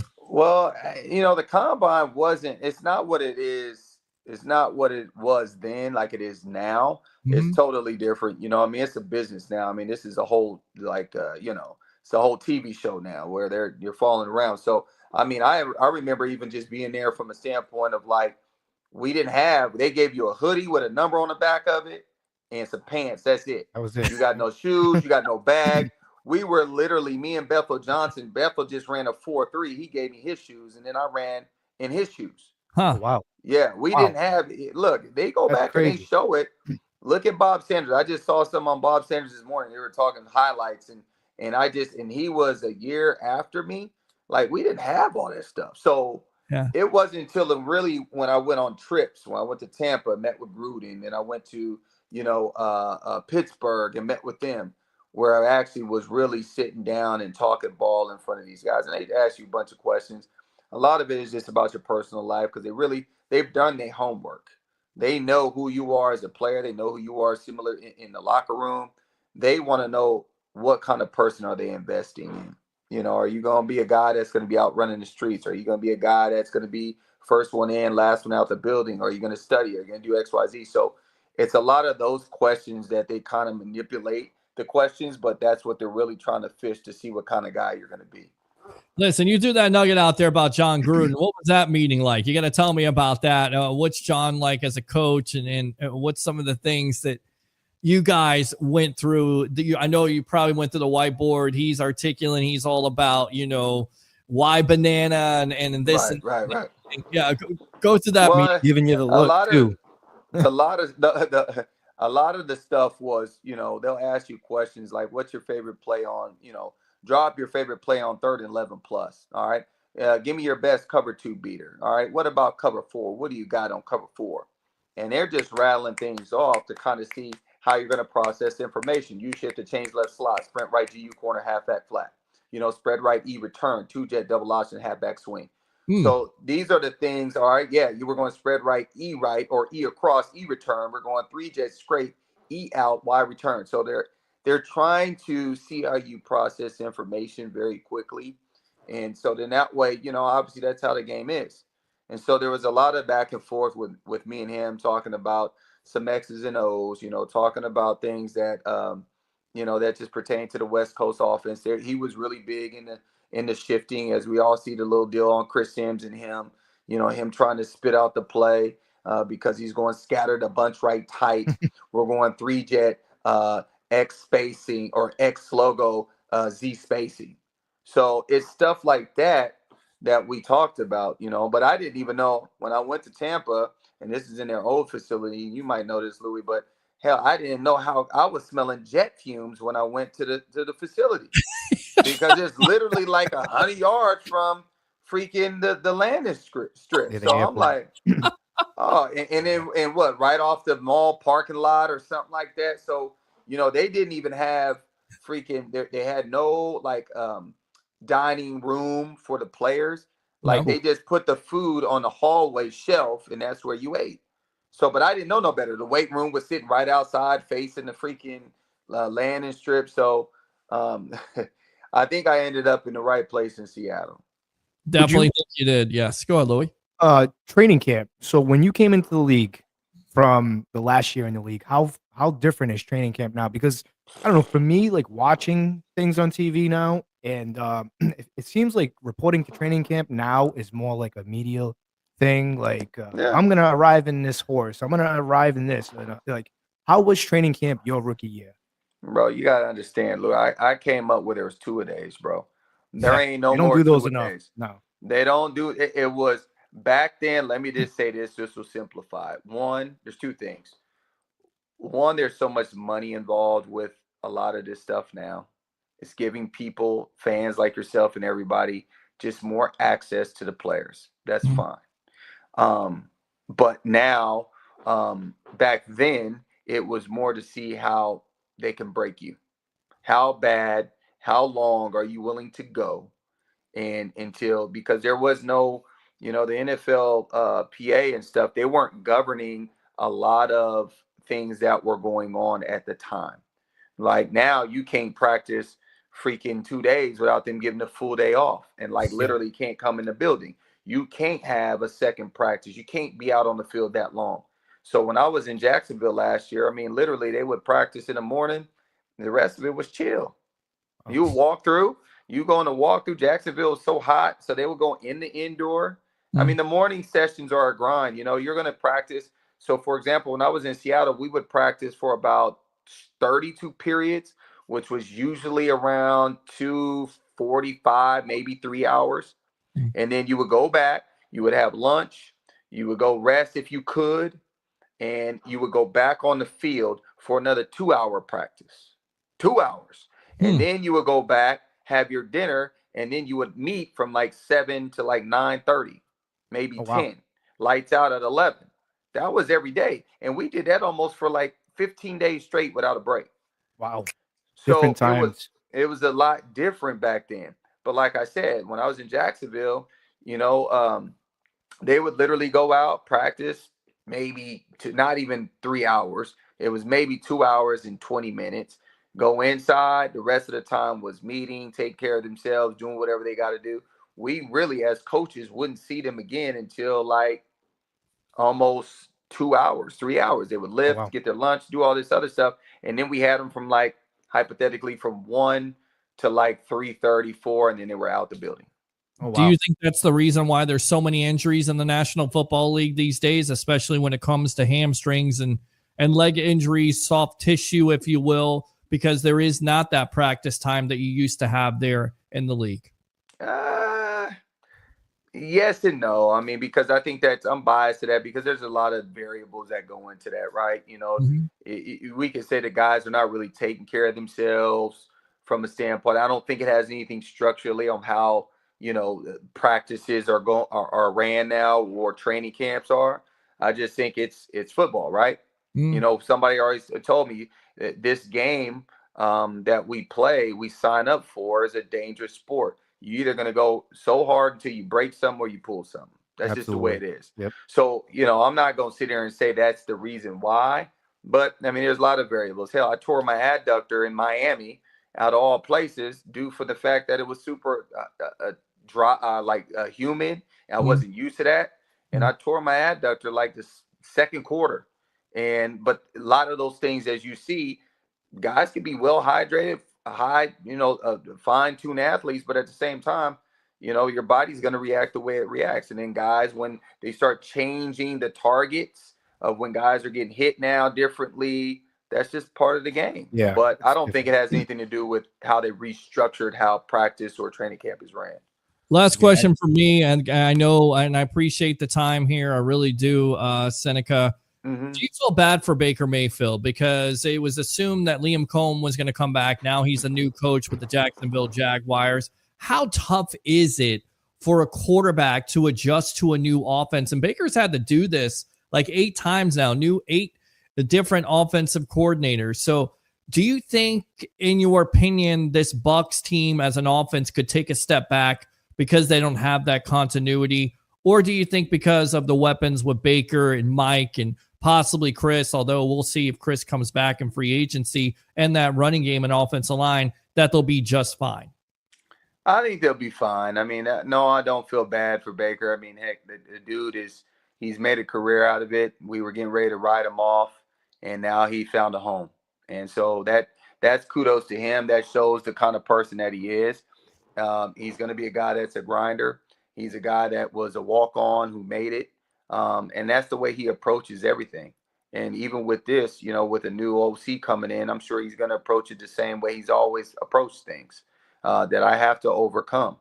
And so you just overcome, you adapt. Thaddeus Lewis, my boy, is there coaching the quarterbacks. And even at the point right now, I mean, as a new OC comes in, he's going to ask, Baker Mayfield and that staff, like, hey, Baker, what do you like? I will make sure that I adapt and give you what you want, what you are used to. We might change up the verbiage to what I'm used to, but at the same time, the route concepts are going to be the route concepts. The hardest thing for a quarterback is just adapting to new verbiage. That's the hardest thing. The concepts are going to be there's only certain ways that you can draw arrows or benches or posts or whatever else. But once you get it, they're all the same. Now it's just a matter of how can I help you play fast in my system that we both built together that makes sense for you, so you can make sure you continue on your trajectory of success. But we already talked about it. They got all that money tied up offensively. I don't believe that they're going to struggle as much with their offense coordinator leaving and going to be the head coach in Jacksonville. Good stuff. Again, the newest quarterback coach of the St. Louis Battlehawks there of the UFL, Mr. Seneca Wallace. Somebody let me know today, by the way, and I think you know this. I don't know if you played Madden, but you were a cheat code for them. You were a cheat. You ever play yourself there on Madden? You take advantage of it? I never did, dog. That was one thing I got NCAA. I was so fired up to go get it. I went and bought it. Hell, I think I bought a PS5, and then I went out and got the Portal. But I still haven't even played it. I love video games when I get a chance to sit down. But my life has been crazy over the last couple of years, and then having little kids. I just haven't had a chance to play, and I never played Madden because you live it. You play. You go to meetings. You do what you do. Last thing you want to do is go home and then play video games. That's not in my generation. My generation wasn't like that, but this generation, they'll go home and get down and start playing. So, I don't know. Right. Well, listen, this man is not playing. He won't be playing for the St. Louis Battlehawks. He'll be a quarterback coach running that quarterback room. More than happy to have you here on the Evolution of Sports Talk Television. Anytime you want to come back, my friend, we always enjoy the time. Seneca Wallace, all right? Thank you for having me. Sorry I was late, man. Yeah, Thanks, man. Louis. Absolutely. Good, man. Listen, better late than never. He comes here with the knowledge and Awesome insight. Yep. He's awesome. He's unbelievable. So Seneca, Absolutely. we appreciate it, man. Thank you. Y'all have a good night. All right, there you go, right there. So Louis, first time you're on the Evolution of Sports Talk. That was Television. awesome. You got a former NFL quarterback. So I got to get to turnbuckle talk here. You want to hang out for a little bit? Because let's do it, man. You're a wrestling fan here. Yeah, let's do it, man. All right. Let's go out. In fact, we're going to read the comments, and then we'll get out to you, Ralph, and then we'll do turnbuckle talk because the phone lines are open for all you wrestling fans out there, WWE, AEW, especially Elimination Chamber, 727-255-0391 at 727-255-0391. So Ralph, stand by. Let's see here. Was thinking the same today, hearing the news this afternoon. Let's go out. And I know this guy sent us a super chat. Acknowledge me. Let's go out to the tribal troll right there. Roger Shue, welcome to the Evolution. Peter Blake, great show, man. Thank you, Good man. interview with Seneca. Thank you very much, Louis, man. welcome to the Sports Web, brother. Thank you, brother. Thank you. All right. So, Peter, Yes. because you're so busy doing 800 interviews, Yes. I sent you a text message. Yes.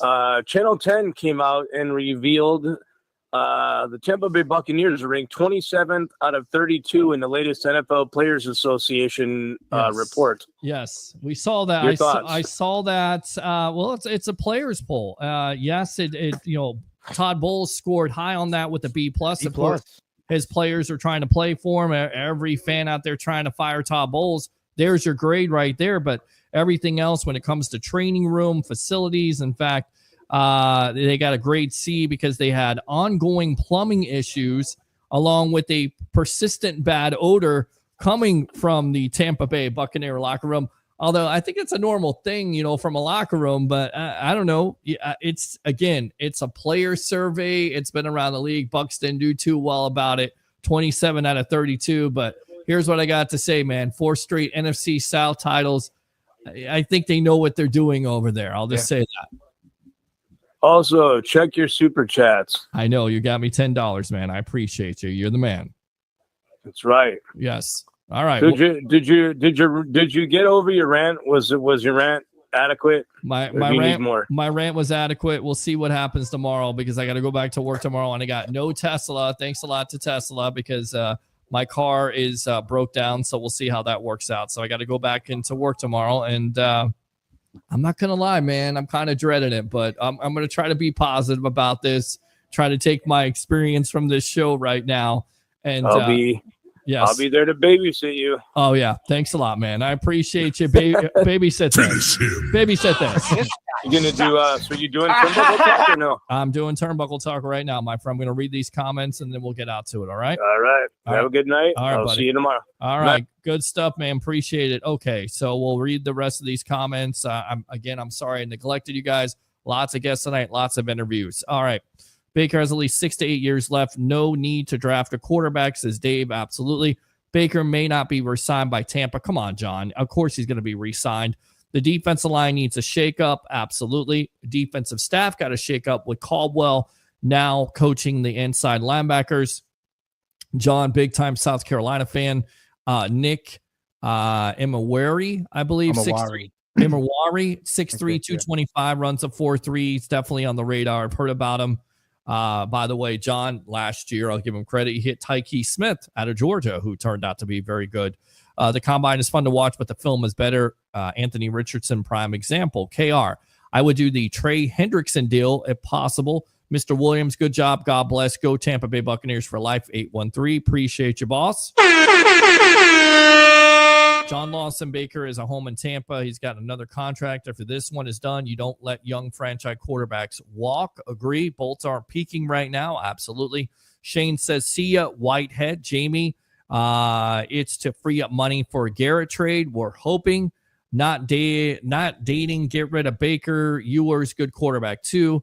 Michael says, Peter, how is Baker's health? I don't recall hearing anything of some minor injury he had this year. You think there's any concern there? Not at all.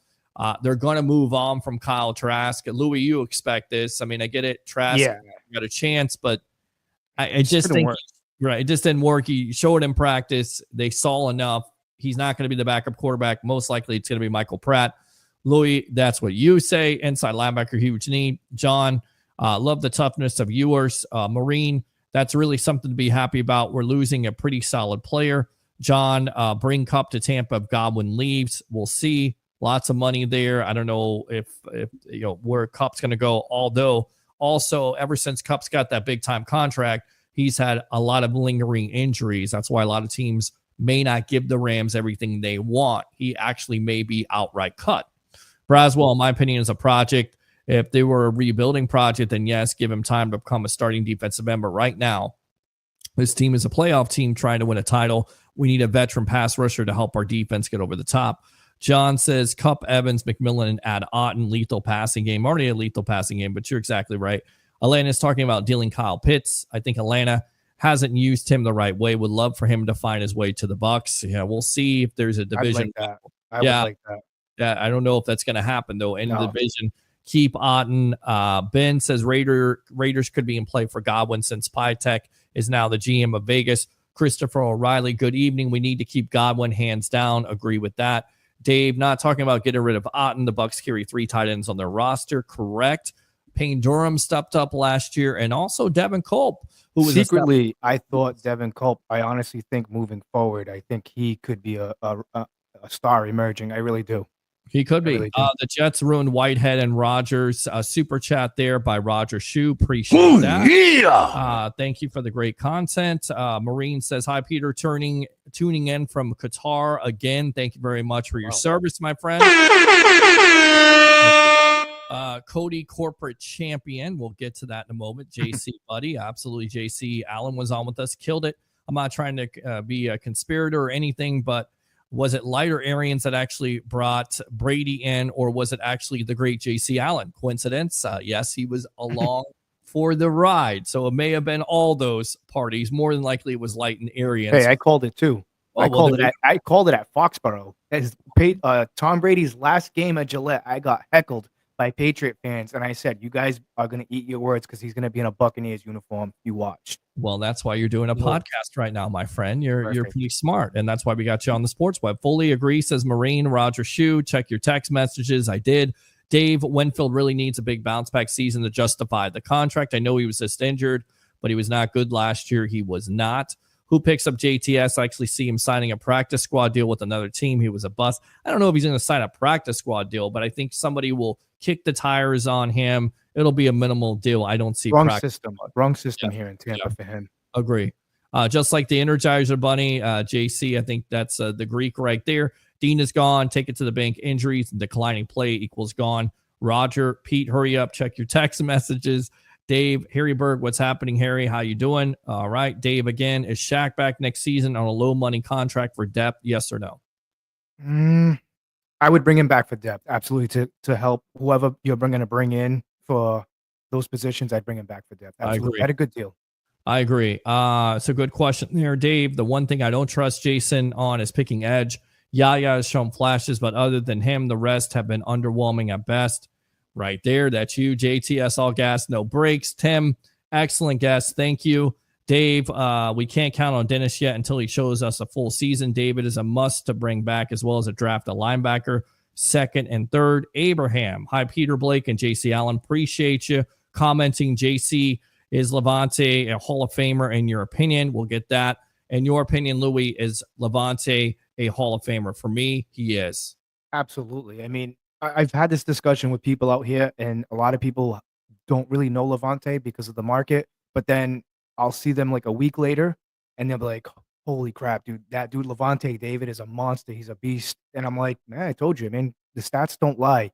You know, it's unfortunate. I think it's a lot to do with the Pro Bowl, but I mean, the Pro Bowls don't count, in my opinion. I mean, it's just a popularity contest. But Levante David is a Hall of Famer. And if you don't think Levante is a Hall of Famer, I get your head scanned. I don't know what to tell you. Love it. The stats don't lie. The stats don't lie, and they're right up there with Luke Kuechly. And if you're comparing him to one of the linebackers in Kuechly and Wagner, they're definitely comparable. Let's go out to Abraham again. Jeffrey Bassa out of Oregon. Dave, no Greenlaw. Dude quit on his team. We don't need that in our locker room. I don't think it was Greenlaw that quit. I think you got that confused. Greenlaw's the one that went for the major injury. Is that correct? Greenlaw's not the one who quit. It was the other No. linebacker. It was not Greenlaw. Yeah. Yeah. I'll Yeah. look that up. Thanks, JC. Good stuff. Seth, Stafford is going to the Titans. Rodgers is going to the Giants. Dave Ruffalo is wrestling talk coming up tonight. Yes, in a couple minutes. Welcome to the Battlehawks. Seneca, says Scott. Seneca, who is the Battlehawks starting quarterback? We should have got that answer. Hey, Peter, I saw your notification at 8. I was on the phone. I just got off the phone. Christopher Cole, again, better late than never. I'm going to have to go back and watch the first 90 minutes or so. Christopher, again, I would take Campbell at 19, edge out of Boston College. In the second round, wherever Rodgers goes, he'll want Adams too, but you got to trade for Adams. Also, Rodgers is a leader of men. Agree with that? We agree with that? Yeah. A buddy of mine, a good friend of mine, who does the Around the NFL show. He's a Bears fan. Ask him about Aaron Rodgers. He'll give you a long, lengthy answer of how Aaron Rodgers. I'm not going to say on the show.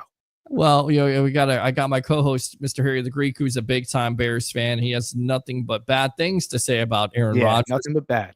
Yes, Mike Rickford right there of the St. Pete Sports Connection there, done at Ferg's on Saturdays. Appreciate you, my friend. Great Iowa State quarterback. Absolutely. And Mike D. Roche, my friend there in Canada. Hey, Peter and Newbie, welcome to the web. With that being said, let's go ahead and get out to it. Turnbuckle talk here. We got plenty of time. We'll see how long this goes because I can't go past 11. So right there, Mr. Ralph Williams, bodyguard of the Berg. And where do we start, gentlemen? I think it starts with the promo that the final boss, and I think a lot of wrestling fans were kind of wondering when this was going to happen. Of course, WWE SmackDown didn't even know that The Rock was going to come out. Comes out on short notice, cuts this crazy promo up to where he wants Cody to be his champion. And then Cody goes, "You want this belt?" And he's like, "No, I want your soul." Ralph, what do you think of that promo from the final boss? Welcome to the Evolution on the eve of Elimination Chamber on Saturday. Yeah, thank you, Peter and Louie. It's good to meet you. You as well. Anyway, as far as I'm concerned, the Rock likes to throw his weight around. He's in charge. He's the president of the board of TKO, and now he's come up and he's starting to, throw his weight around. I know he's become friends with Cody Rhodes, but deep down inside, he didn't like what happened last year at WrestleMania. It didn't work out for him.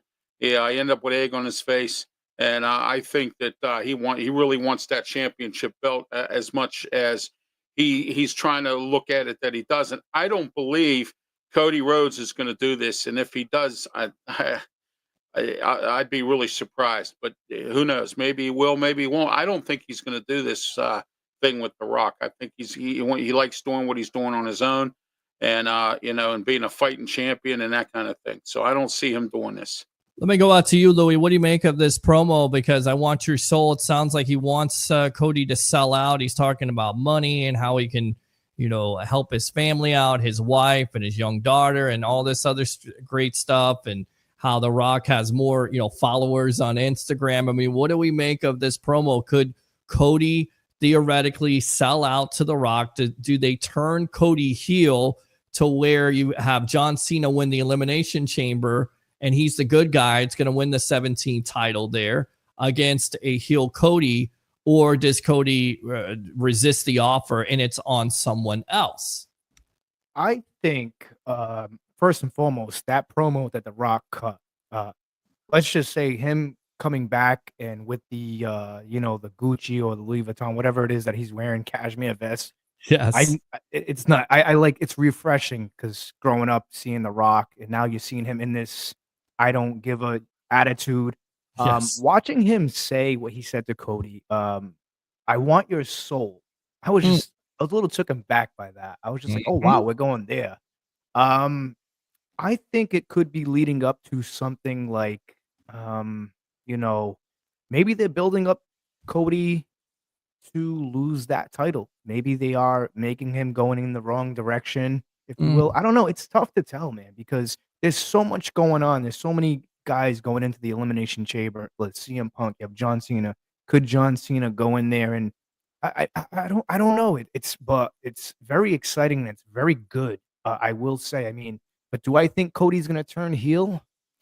I would like to see it. I think Cody's done some of his best work as a heel, especially with Ring of Honor and all that stuff. I think he's done really good as a heel. But with The Rock, though, I mean, I don't even know how that would play out.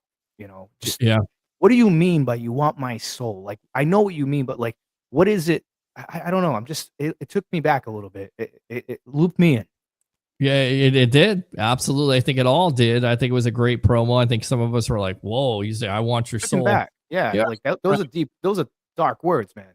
Oh, they are dark words. Peter, I have a scenario here, and I agree with Louis in one perspective that I think Cena could win the title at WrestleMania, fight Cody Rhodes, win the title, and The Rock go up against John Cena. How many battles have they had over the years that Rock has won the title, Cena took it back? Cena won the title, Rock took it back. How many times has that happened? That could be.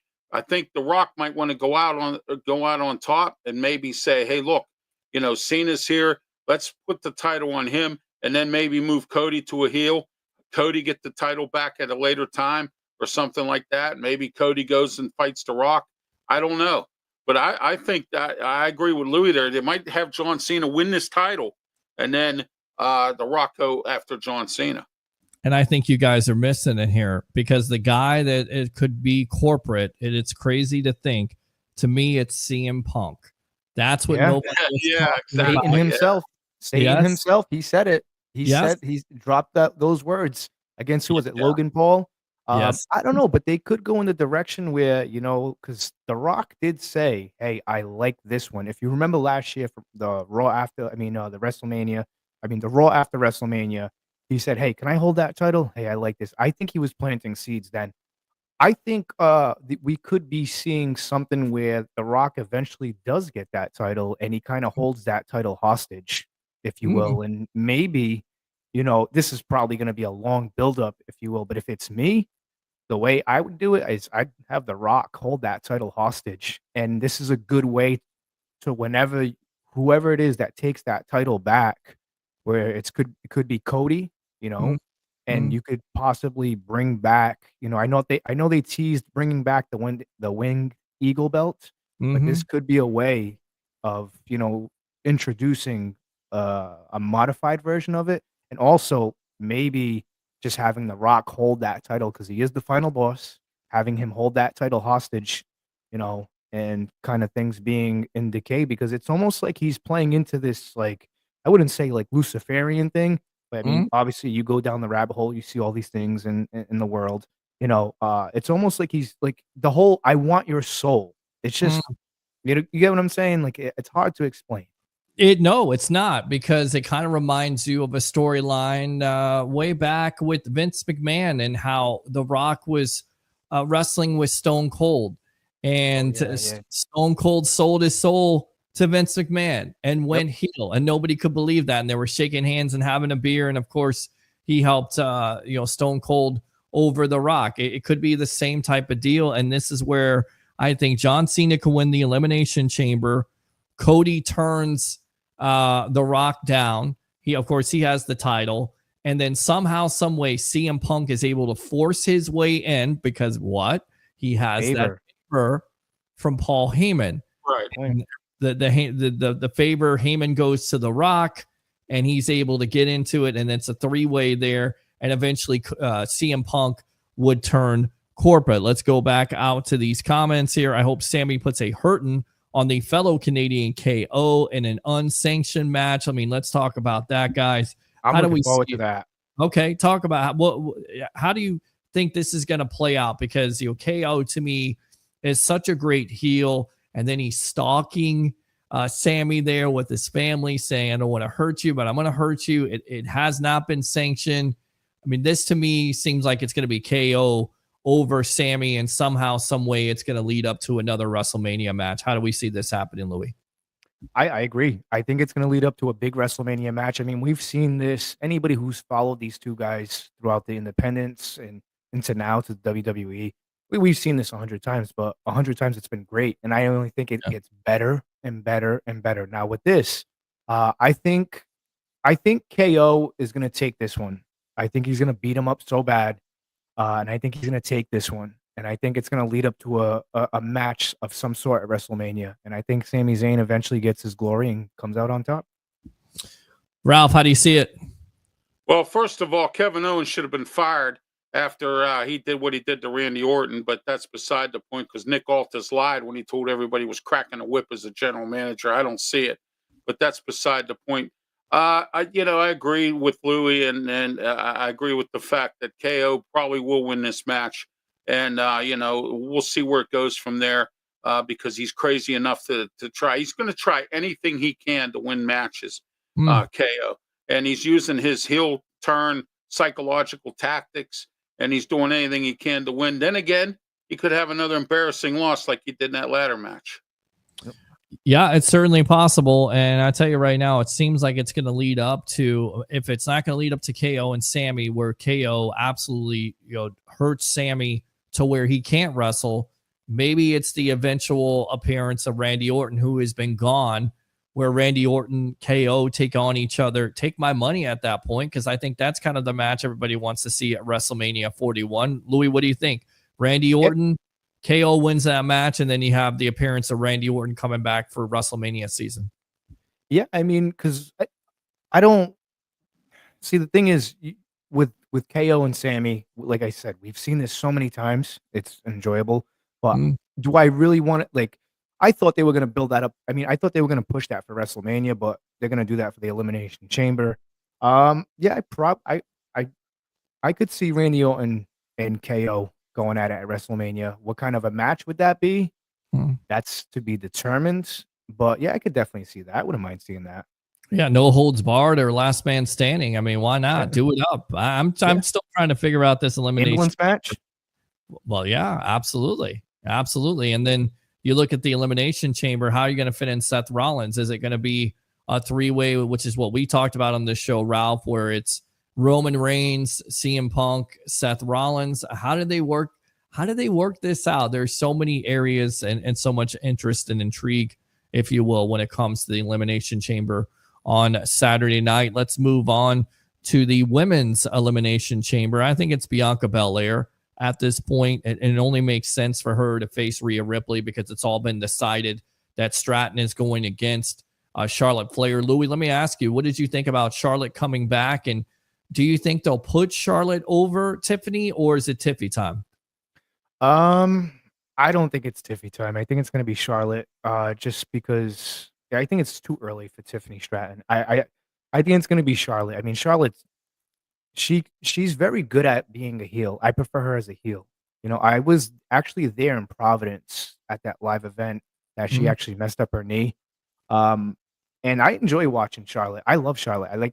I don't like when she tries to pander to the crowd because it just comes off as fake. I like the arrogant, cocky Charlotte Flair, and I think it's Charlotte. I don't think it's Tiffany. I don't. And see, to me, Ralph, everybody has seen Charlotte win so many titles before. I get it. I mean, this is the vehicle where you use that to put over young talent. And for me, it should be Tiffy time. What do you say? Is it Tiffy time, or is it Charlotte once again winning the title where a lot of fans will be like, oh, here we go again? It's Charlotte because it's Charlotte. I mean, she's the headliner. She's the one that she's Ric Flair's daughter. She's a 14-time women's champion. She wants to tie her dad, maybe even beat her dad out, that kind of thing. It's getting close and close for her. She's in her 40s now. I think she's 41 years old, and I think it's time for her to probably get 2 more titles, tie or overdo her dad and retire. And that's where it's coming to right now.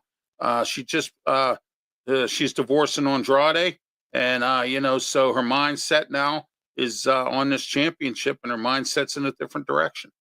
Let's go out to the comments here. Christopher Cole, big time webhead of Turnbuckle Talk. The women's tag team championship match on Monday night was badass. I still believe that Naomi attacked Jade.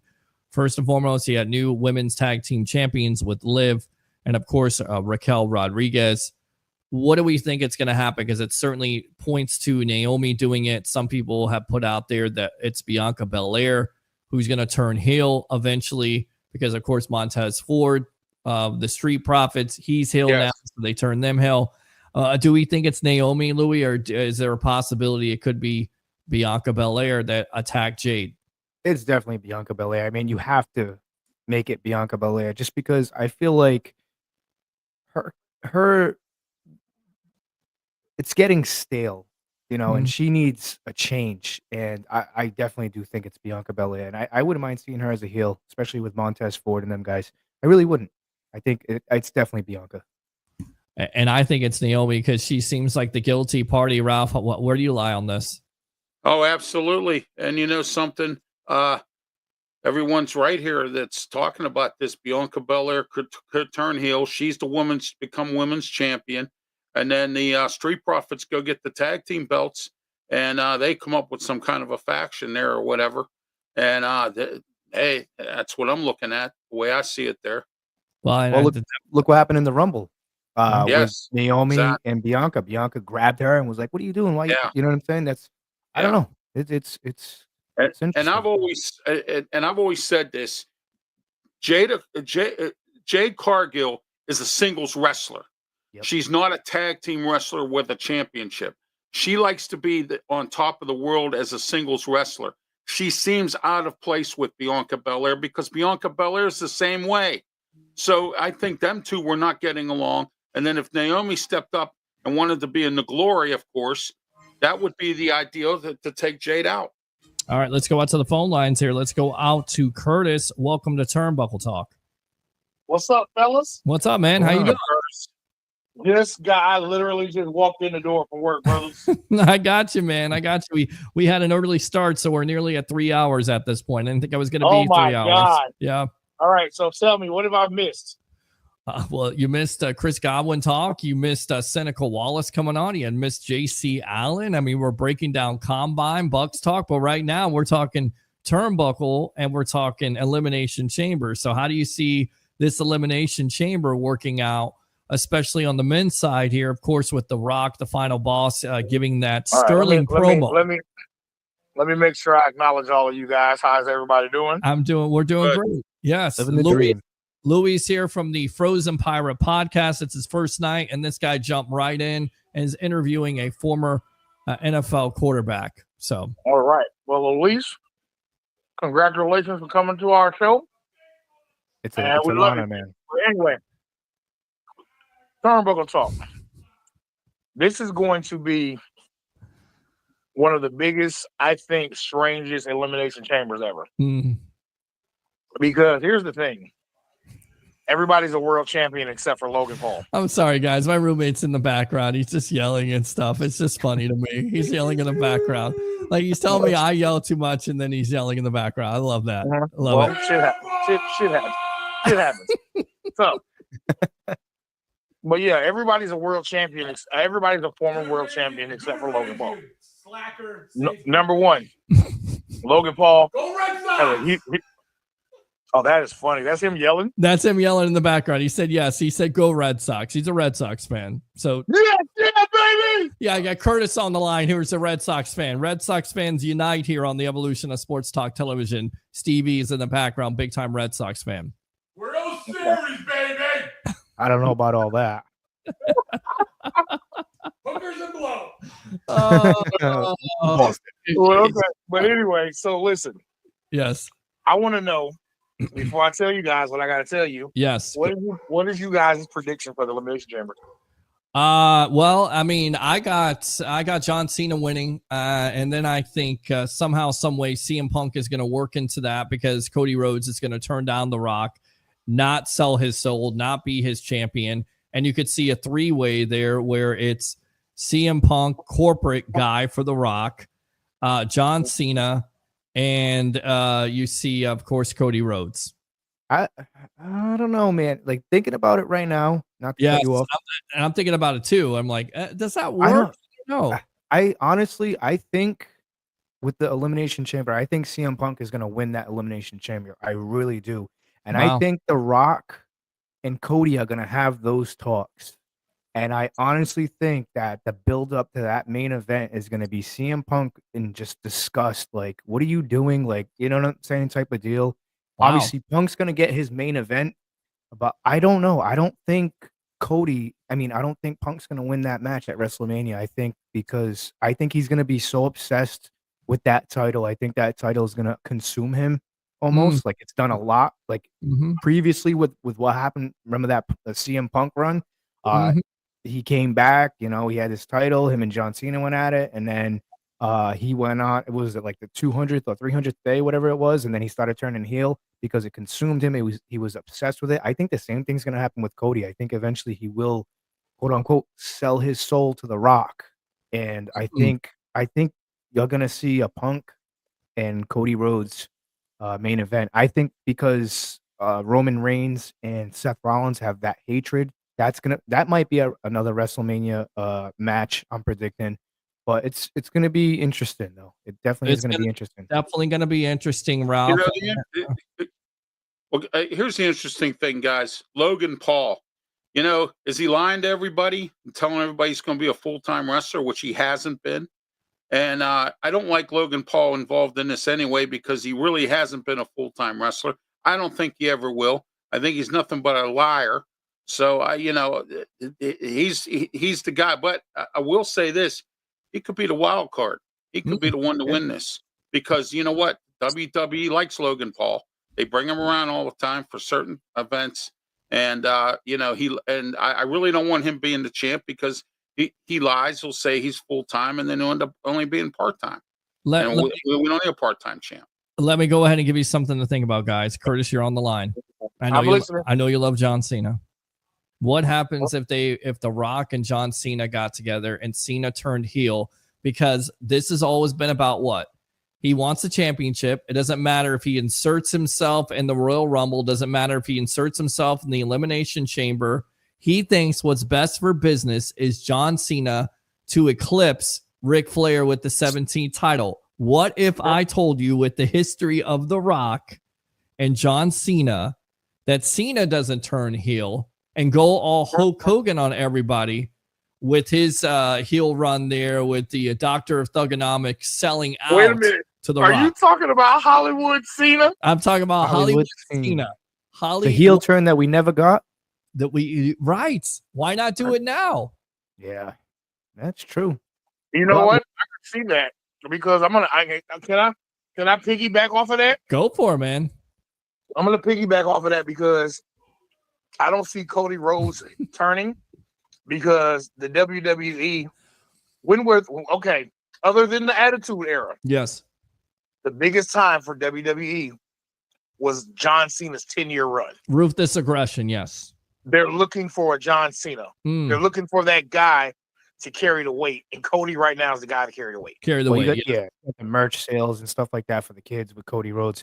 But I don't know. I think we're in a different era of WWE. I really do. I don't think that those same rules apply anymore. I think what's really gonna make like things really like escalate is somehow, some way, like I said, you having Cody doing something bad, something like terrible, as selling your soul just to keep that title. I can see it. The one thing I see though is the WWE needs a good guy. Who's a good guy? Who's the good guys right now? Well, it's supposed to be Cody. It's supposed to be Sami Zayn. It's who else? Jey Uso. That's again. This is why I honestly do think Cody might turn heel, just because Jey Uso right now is on fire. I've got to witness his entrance, and when we went there in Providence, and that whole building. I apologize. I forgot all about Jey. Yeah, like that building, like the energy. Like I went out and bought a shirt for my girlfriend. She liked them. She's like, "Hey, this think energy it's is Jey's time anyway." Yeah, like, and not only that, like when he opens the shows, you see the energy, you see the crowd. I mean, honestly, I think he's more popular than Cody Rhodes. I really do. Right now, in this moment in time, I think he has more of advantage. I think he gets a better pop than Cody. He does. That's my opinion. I agree with that. Thank you. And I think it'll be a huge disappointment if they don't put the title on him at WrestleMania. I think they can go both ways with that. I mean, because like Gunther, like I like him a lot. I think he's, a lot of people don't, but I like him just because the way he approaches a match, like the way he wrestles, like he's just that to me, he's a brute. Like he just wears you down. He's the guy. It's the typical David versus Goliath, him and Jey Uso. And I honestly do believe, I don't know, you could go both ways. You could go Jey Uso in that main event, or you can go Gunther. I'll give you this. True. And this is what I'm thinking. Let's say Cody drops the title to Cena. Mm-hmm. And Jay, I believe that if Cody drops the title to Cena, Mm-hmm. Jey Uso a win, because you need John Cena's a part-timer. Correct. And you need a full-time champion. Mm-hmm. Especially if the heavyweight championship that Jay's going to win is going to be on Netflix. Mm-hmm. You don't want a part-time champion on Netflix. No, sure. You're right. Hey, don't get me wrong. I like Gunther, but how often does he wrestle? Yeah. Well, with a guy like that, I think the persona, I like what they're doing, because with a guy like that, you want to protect him. He has that smugness, that attitude where it's just like you see it, he demoralizes people on the microphone, like, oh, I don't need to wrestle you, you're a peasant, you know. And then when you see this guy come out and you see him wrestle and he just wears people down, those chops, you couldn't pay me to take one of those chops. No, thank you. But No. that's the presence of Gunther. Like, he doesn't need to go out and do that every night. And I think WWE is not in Triple H. He knows he's seen the past mistakes with these big guys. They like the Big Show was overutilized every week wrestling. It wasn't like a once in a while thing. That's what I like about Gunther. They're kind of protecting his longevity. And like I said, you can go both ways with Gunther at WrestleMania. You can put the championship on Jay. I definitely agree with you. Yeah, and I think me and Peter talked about this before. Yes, it's nice to watch wrestling and not know what the hell is going on. Well, and I think that's it's nice to not watch it and easily predict what the next movie is. Agreed. Hey, yesterday's history, tomorrow's a mystery. So let's Curtis, see what happens. we appreciate the call. Use the second call for online, okay? Yep. All right, let's go out to this guy right here. Let's go out to Sun Devil Dave. Dave, welcome to Turnbuckle Talk. You're on with yours truly, along with Louie from the Frozen Pirate Podcast, and of course Ralph Williams, bodyguard of the Berg, here on Turnbuckle Talk, talking Elimination Chamber. Great job, everybody. Great job. Louis, Thank you. Great Ralph, and you guys are doing awesome. I wanted to get in before the 11 o'clock hour. I know you're going to be cutting it down here pretty soon. Right. I wanted to talk about, we're forgetting about 5 Feet of Fury. Alexa Bliss. Yeah, we are forgetting about her. Absolutely. She's and that wild would be card. the women's elimination chamber, which also has some intrigue there.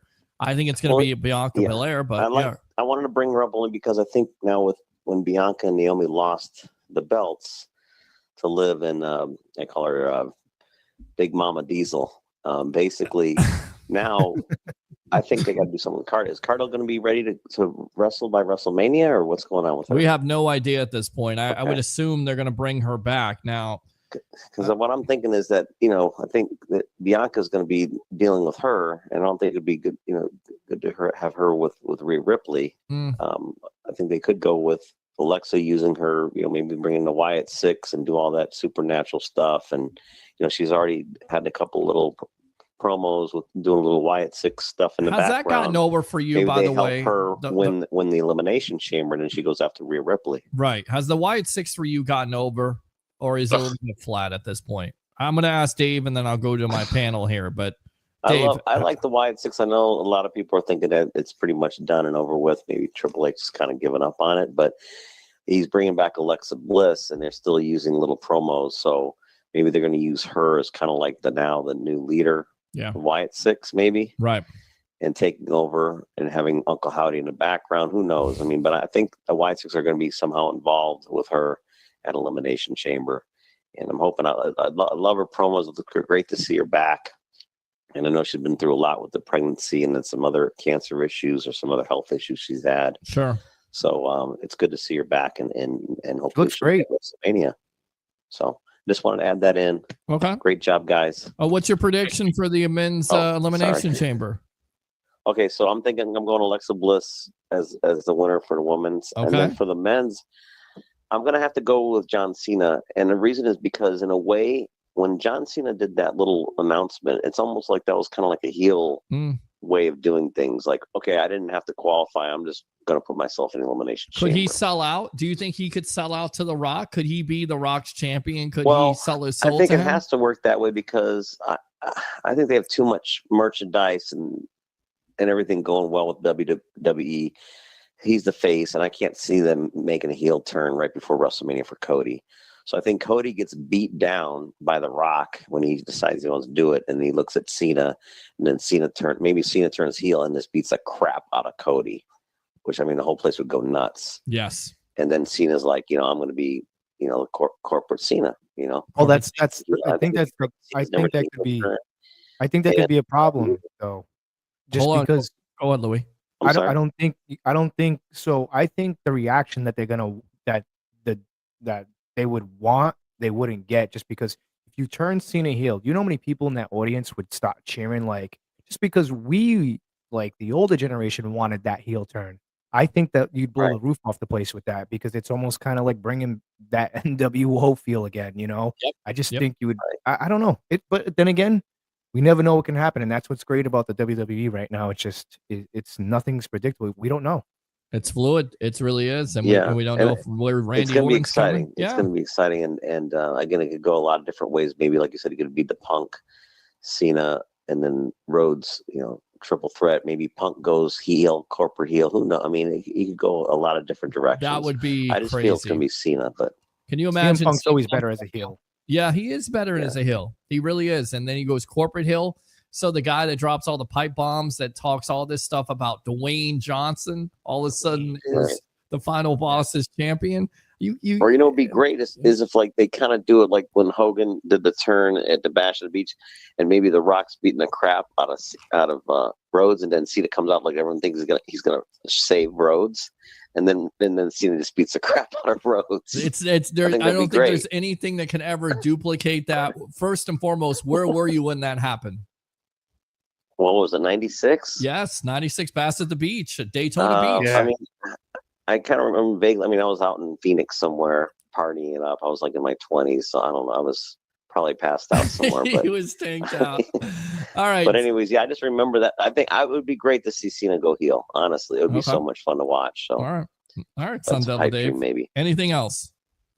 Another quick thing. With the Devils, I think Bobby Hurley is going to be fired as ASU basketball coach because he's been struggling in the Big 12. So I hate to see that happen, but I just want to add that in there. All right, Sun Devil Dave. We got you. Use that all second right. call if you want to. All right. Great job. All right, buddy. Take care. All right, man.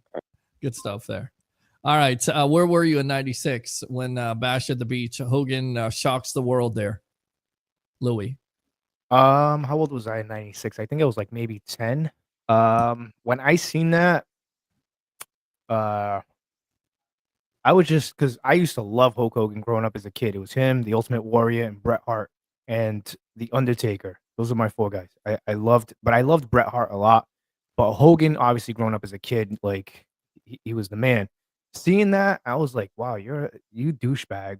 You know what I'm saying? It got me. He reeled me in. And then I remember him cutting that promo, the new order of professional wrestling. And Yes. at the time, like, I was just like, holy crap, this is crazy. And look, I'll go back now and I'll rewatch that over and over sometimes, because it was great. It was good stuff, man. It was awesome stuff. That was awesome. Yeah. And the original member that they were going to have was going to be Sting at the time, which would have been an interesting dynamic. Eventually, he joins the NWO, but of course, he has the Sting Crow gimmick, goes against Hogan. It's not the That was best. perfect. That worked out perfect. It worked out perfect besides the match. The ending, if they would have had a WWE storyline like they had with Cody and Roman Reigns, it would have been perfect, because it should have been like that. And it wasn't like that. It messed it up with Bret Hart coming out and all this other nonsense. But Hogan knew it was going to be great. And It was Bischoff, kind of a mess, though. That match was kind of a mess. It was unfortunate. I mean, again, I like going back and watching those old matches, and you think what could have been. But I wanted to talk about real quickly. You were going to ask us about the Wyatt Six. Yeah, the Now, Wyatt Ralph, Six. Talk about it. Ralph, I wanted to ask you, what's your take on them? Well, I think right now they're lost in the shuffle here. They just cut the final testament. The majority of the group got cut, except for Karrion Cross. Mhm. I don't think there's room for them. I just don't think there's anything in the cards for them, and it hasn't happened since they've come back. That's what I think about the Wide Six. Well, it's also hurt that Uncle Howdy's been out. Of course, Bray Yeah. Wyatt's brother's been out with an injury. I just there's no supernatural effect to me, and it's just been done. We've seen it, and Yeah. people always say, would the Undertaker fit in this day and age? I'm not sure. The supernatural effects. Maybe it caught lightning in a bottle. I still think the Undertaker Yeah. was a hell of a gimmick at the time, but Well, it's they vaulted him. You know, yes, you see yeah, like the dark, like you saw it with the AJ Styles match, which I correct, thought a lot of people didn't like it. I liked it. I thought it's it was a amazing, perfect send off. I correct, really did. I thought it was a correct, perfect send off because you had that mixture, you had the aura of every Undertaker from every generation, and that's what that was supposed to be. It was supposed to be his true send off. As far as the Wyatt Six go, the thing is, I listen to a guy here and there, Jim Cornette, and he's very crucial about these things. And I kind yes, of have to agree with him on the whole supernatural stuff. It doesn't work anymore. And no, I think that was a big part of why a guy like Malachi Black / Aleister Black didn't work out in AEW. The supernatural stuff does not work. Like I, I would have took a different approach to that. So like with the Wyatt Six, the way I would book these guys is all right, these guys are looking like cannibals, like whatever. I would not do the supernatural stuff. You want to do this like the introduction, like the intro, like the music and stuff like that, you want to come out like that, that's fine. But we know and like stop insulting our intelligence. Like we know you yes, can't teleport. We know you can't do that.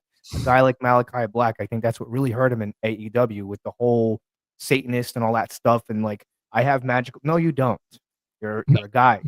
Like stop insulting us. Speaking of Malachi Black, what if nobody sells their soul to The Rock? What if, everything goes well for Cody and then he wins WrestleMania, beats Punk, and then we have a guy who has sold his soul, a so-called Malachi Black, appear on Monday Night Raw after WrestleMania from mm, The Rock. mm. I mean, is this contract up with AEW? Does anybody know? Yeah, It is, yeah, it it is. it is up Yes, with AEW. Also, Bold Miro, prediction. yes, Miro, Ricky Saint, Ricky instead of Saints. Starks. Yeah, he's in NXT right now. The Hardys are back. I hear their contract's up real soon with TNA. They're gonna come back to WWE for their final farewell this year. It's kind of like Cena, so they're getting ready to step away. We're And, getting old, fellas. and going back to the supernatural stuff, that really hurt. A guy that I really liked was Finn Balor. Did you see that match he had with Roman Reigns Mm. with Yeah, the demon thing? Like that with was the that demon, I killed him. loved him with the demon, Louis. I Yeah, did but personally. I loved him but with the demon. I think what hurt Finn Balor was like the I don't know what was going on. He was like the music was coming on. He was laid out from the bloodline, and he was like that killed him. I'm sorry it did. And now you look at a guy like Finn Balor, and I can't look at him in the same light just because like I thought that was so outrageous. Like nobody was buying that. No. I liked the demon persona, Mm. but you cannot insult my intelligence with this No. supernatural stuff. I Yeah. don't go for it. I'm not 11 years old anymore. I don't think the That's, Undertaker can turn the lights on and off. I'm not 11. yeah. That's the problem with this new era of wrestling. Like everything has to be more believable. So when guys like the Wyatt Six come out, the way you got to book those guys, you got to book those guys like savages. You know what I'm saying? Unfair, ruthless, don't care about wins and losses and titles. Just when they come out, people fear that group. You get what I'm saying? And that's the way they should have booked the House of Black instead of all the Yeah, spooky supernatural stuff. Malachi Black, this guy, Tommy End, he's an actual Muay Thai fighter. He trains in Muay Thai. Mm. Why not? All right, we get it. You're a Satanist or you're into this dark stuff. Let's book him like he's all right. This is his persona. We don't need the spooky goo and stuff like that. And that's what's really hurting. That's what's really hurting guys, like Bo Dallas and the rest of the Wyatt Six, because those guys are very talented. They just need to be you need to take away that stupid stuff. And I said the same thing with Roman Reigns when Roman was doing all that like goofy stuff. I told my girlfriend, I said, They need to put him with a heel manager. They need to take the stupid vest off. Let him be a Samoan badass. Long and behold, here we are. Mhm. And look how that worked out. I Well, mean, it did. I mean, he turns heel with Paul Heyman, which is a shock, and perfect. comes out and of course he speared Bray Wyatt at the time for the title. Takes the title off of Bray Wyatt, and I thought, listen, WWE, they missed out on their opportunity to anoint Bray Wyatt at the time, because you should have put him over the Undertaker at WrestleMania. They dropped on that. I agree with you 110% on that. And the whole Brock Lesnar Undertaker thing, that should have never happened. I think the Undertaker, the way I would have planted those seeds is you would have had the Undertaker go over Brock Lesnar. Brock Lesnar had nothing to lose from a loss. You could have still booked him to be the genetic freak that he is. Right. But he should have went over on the Undertaker. I mean, the Undertaker should have went over on Brock, but he should have been so beat up that going into that next WrestleMania, building a storyline with Bray Wyatt, and Bray Wyatt being like that predatory, like smelling like a shark, and like a shark smelling blood in the water. That's the guy that you should have had end the streak, because you would have catapulted Bray Wyatt into the stratosphere, because Bray Wyatt was so talented. Those promos of just like, you have this guy in the swamp, like that was believable to me. All right, this dude's a psychopath. Sure. You know what I'm saying? Yeah. And having him go over the Undertaker, it was only fitting. Unfortunately, it didn't work that way, but that was just that's my opinion. Well, Vince was running time things at the time. All right, guys, we're gonna wrap. Yeah, we're gonna wrap this up here. Give me some final thoughts here, Ralph, on the Elimination Chamber on Saturday night. It's going to be interesting. We'll see if Cody sells his soul to The Rock. What's going to happen there in that storyline? And we have a lot of good talent in both Elimination Chamber matches. So we'll see what happens, and we'll see what goes on with Kevin Owens and Sami Zayn as well. Yep. I want to go out to these comments, Louis, before we get to you here. Thank you very much for your time. I'm hoping Mike D. Roche, I'm hoping Raquel turns on Liv. I don't know if that's going to happen yet, because they're tag team champions, still cage match. Mike says, whatever happened to Cody Graves? And Cody Graves was supposed to be the NXT announcer. Now his wife, Camilla, got let go. Carmella. So, Carmella, she has something to say about it. So I don't know if Cody Graves is or Corey Graves. I'll be seeing Corey March 15th. I'll be seeing him. All right. I'm friends with his father. He has an independent wrestling company here in Pittsburgh, and I'm friends with his father. So nice. Good stuff. Well, we'll see if Corey Graves, not Cody, his brother, Corey, comes back to announcing.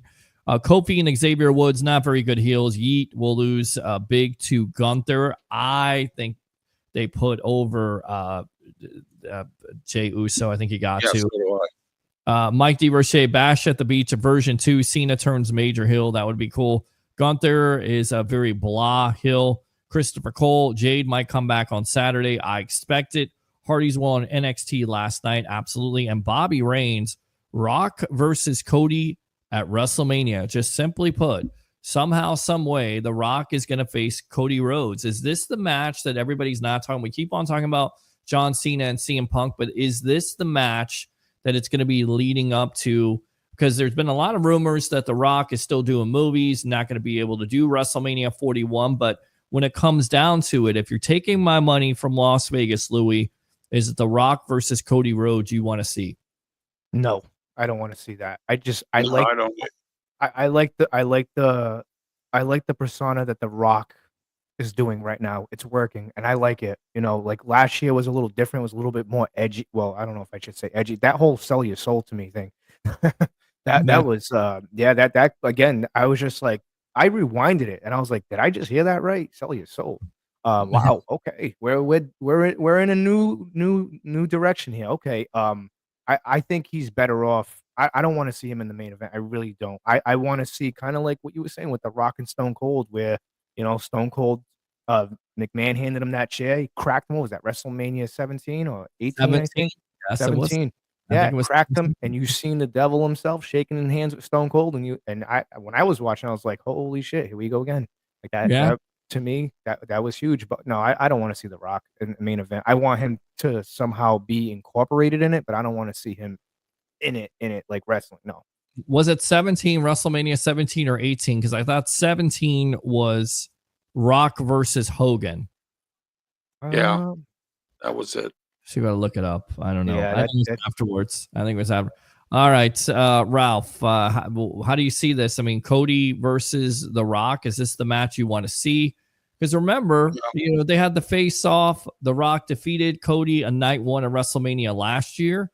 Well, here's the scenario. How about a triple threat match? CM Punk and The Rock and Cody. How about that? Because remember, Heyman owes him a favor, and if he wins the Elimination Chamber, you can't chase him out of the match.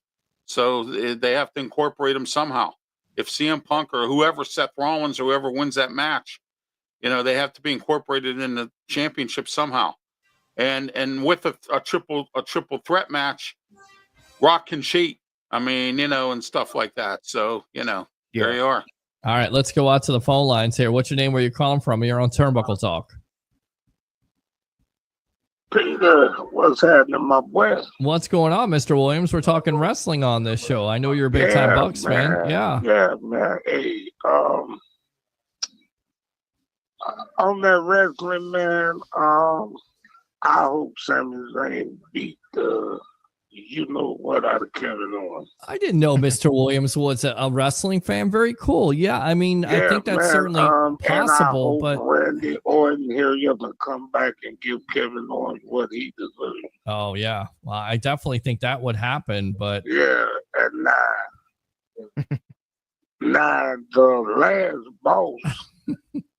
The final boss. Yes, the final boss. Yes. Man, come on. Sell my soul. Give me my soul. But, bro, come on, man. Leave this to your family, man. Leave it to the fam, man. Come on, bro. Well, get back in the act. He's drunk with power. He's playing the Vince McMahon role without Vince McMahon. It's just funny. Do like Triple H. If you want to be that close in office, get out the ring, bro. Well, listen, Triple H had a moment there where he was the authority. Remember? By the way, they showed that. Come on, man. They showed that the other day. I have a bone to pick with this because they had Triple H versus Sting at WrestleMania, and they put Triple H over Sting. Did we agree with that? I mean, come on, bro. No, absolutely not. Come on. What really killed that match too was all the nostalgia, the NWO and DX. I didn't like that. Honestly, I honestly think you should have gave Sting his moment. Yeah, I get it. He was a WCW guy. Even it doesn't matter at that point. Sting is an icon. Sting is when I think honestly, if I had to think top 10, Sting is probably in my top 5 of my generation. Just because and Triple H has had his glory there with WrestleMania. They should have gave that to Sting. That was a shame. I agree. And Sting's run there was terrible. Sting and the rest of them guys, man. Well, it made no, Mr. Williams. I'm still a big wrestling Mr. fan. Williams, it made no sense for the NWO to come out with Hall, Nash, and Hogan. Because they were all enemies in WCW. I understand the nostalgic of it, but it was just it was really weird. It was funny, but it was weird. Cheap. But that was my guy, Bill. Yes. Bill Goldberg. That's my guy, man. Bill Goldberg.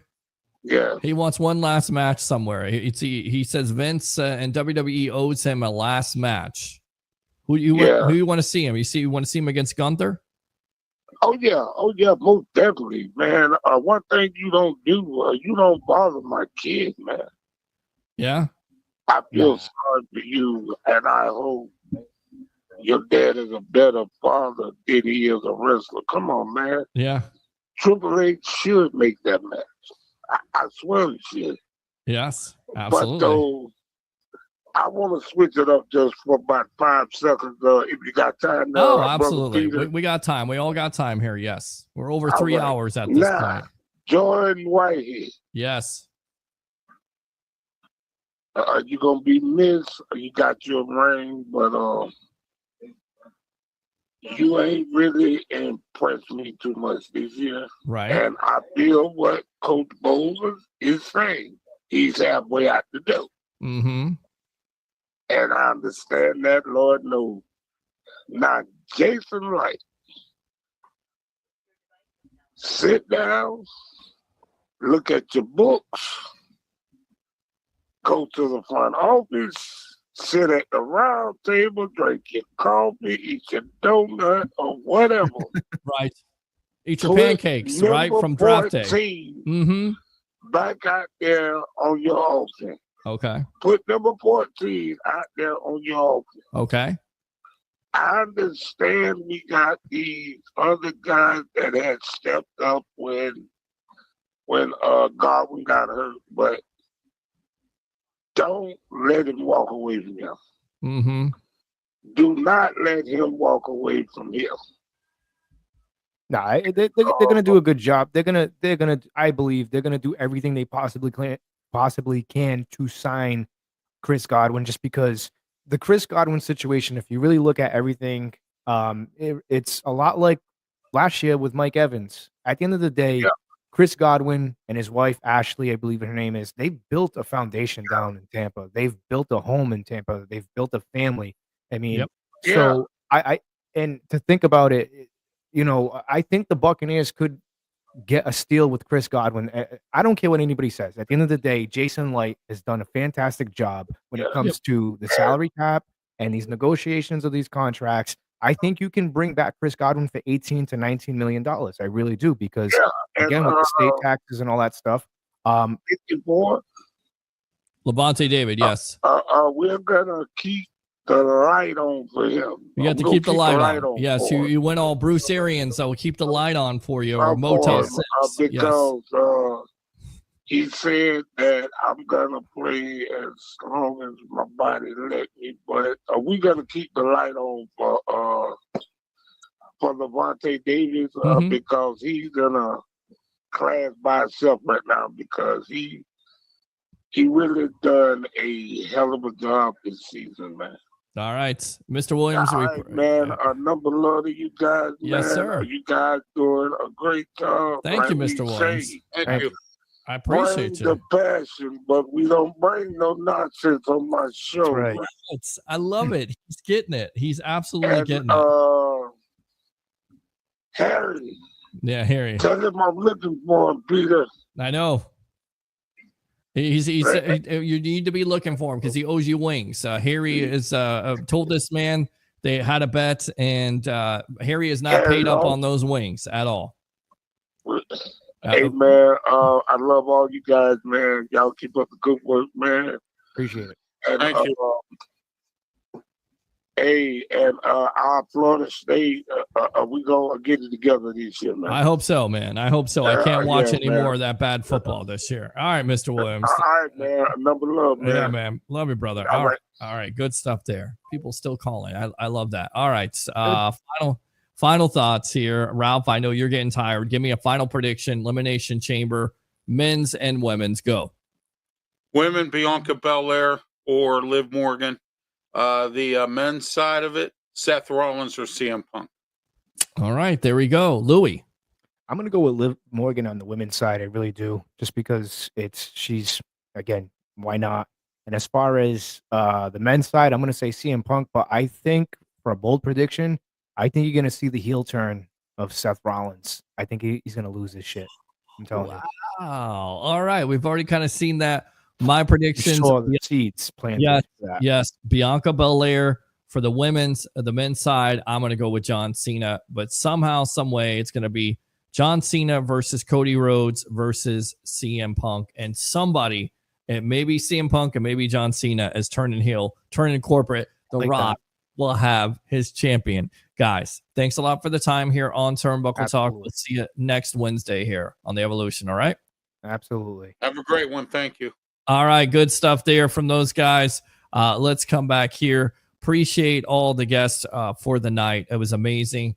I'm not gonna scream because roommates now are kind of sleeping. Thanks to, of course, JC Allen of Sports Illustrated. Thanks to Leo Haggerty, Mitch the umpire there, Rob Crete, Seneca Wallace, the newest coach of the St. Louis Battlehawks. Thanks to Louis of the Frozen Pirate podcast. I got that right. And of course, Mr. Ralph Williams, bodyguard of the Berg. Like and subscribe to the Sports Web on YouTube. YouTube super chats are open. You already saw the Tribal Troll. Give $10 tonight. Keep on giving there if you like the content. And of course, friend me on Facebook at Peter H. Blake. Do 3 things. You know them, you love them, you got to have them. Bring your passion, bring your excitement. Just don't bring any nonsense. I'm your host, Peter Blake, your Rolex reporter. What time is it? It's my time. And of course, for you guys, it's your time, especially fans of the Sports Web, the Tampa Bay sports fan. We'll see you next time on the evolution of Sports Talk Television. As always, go Bucs.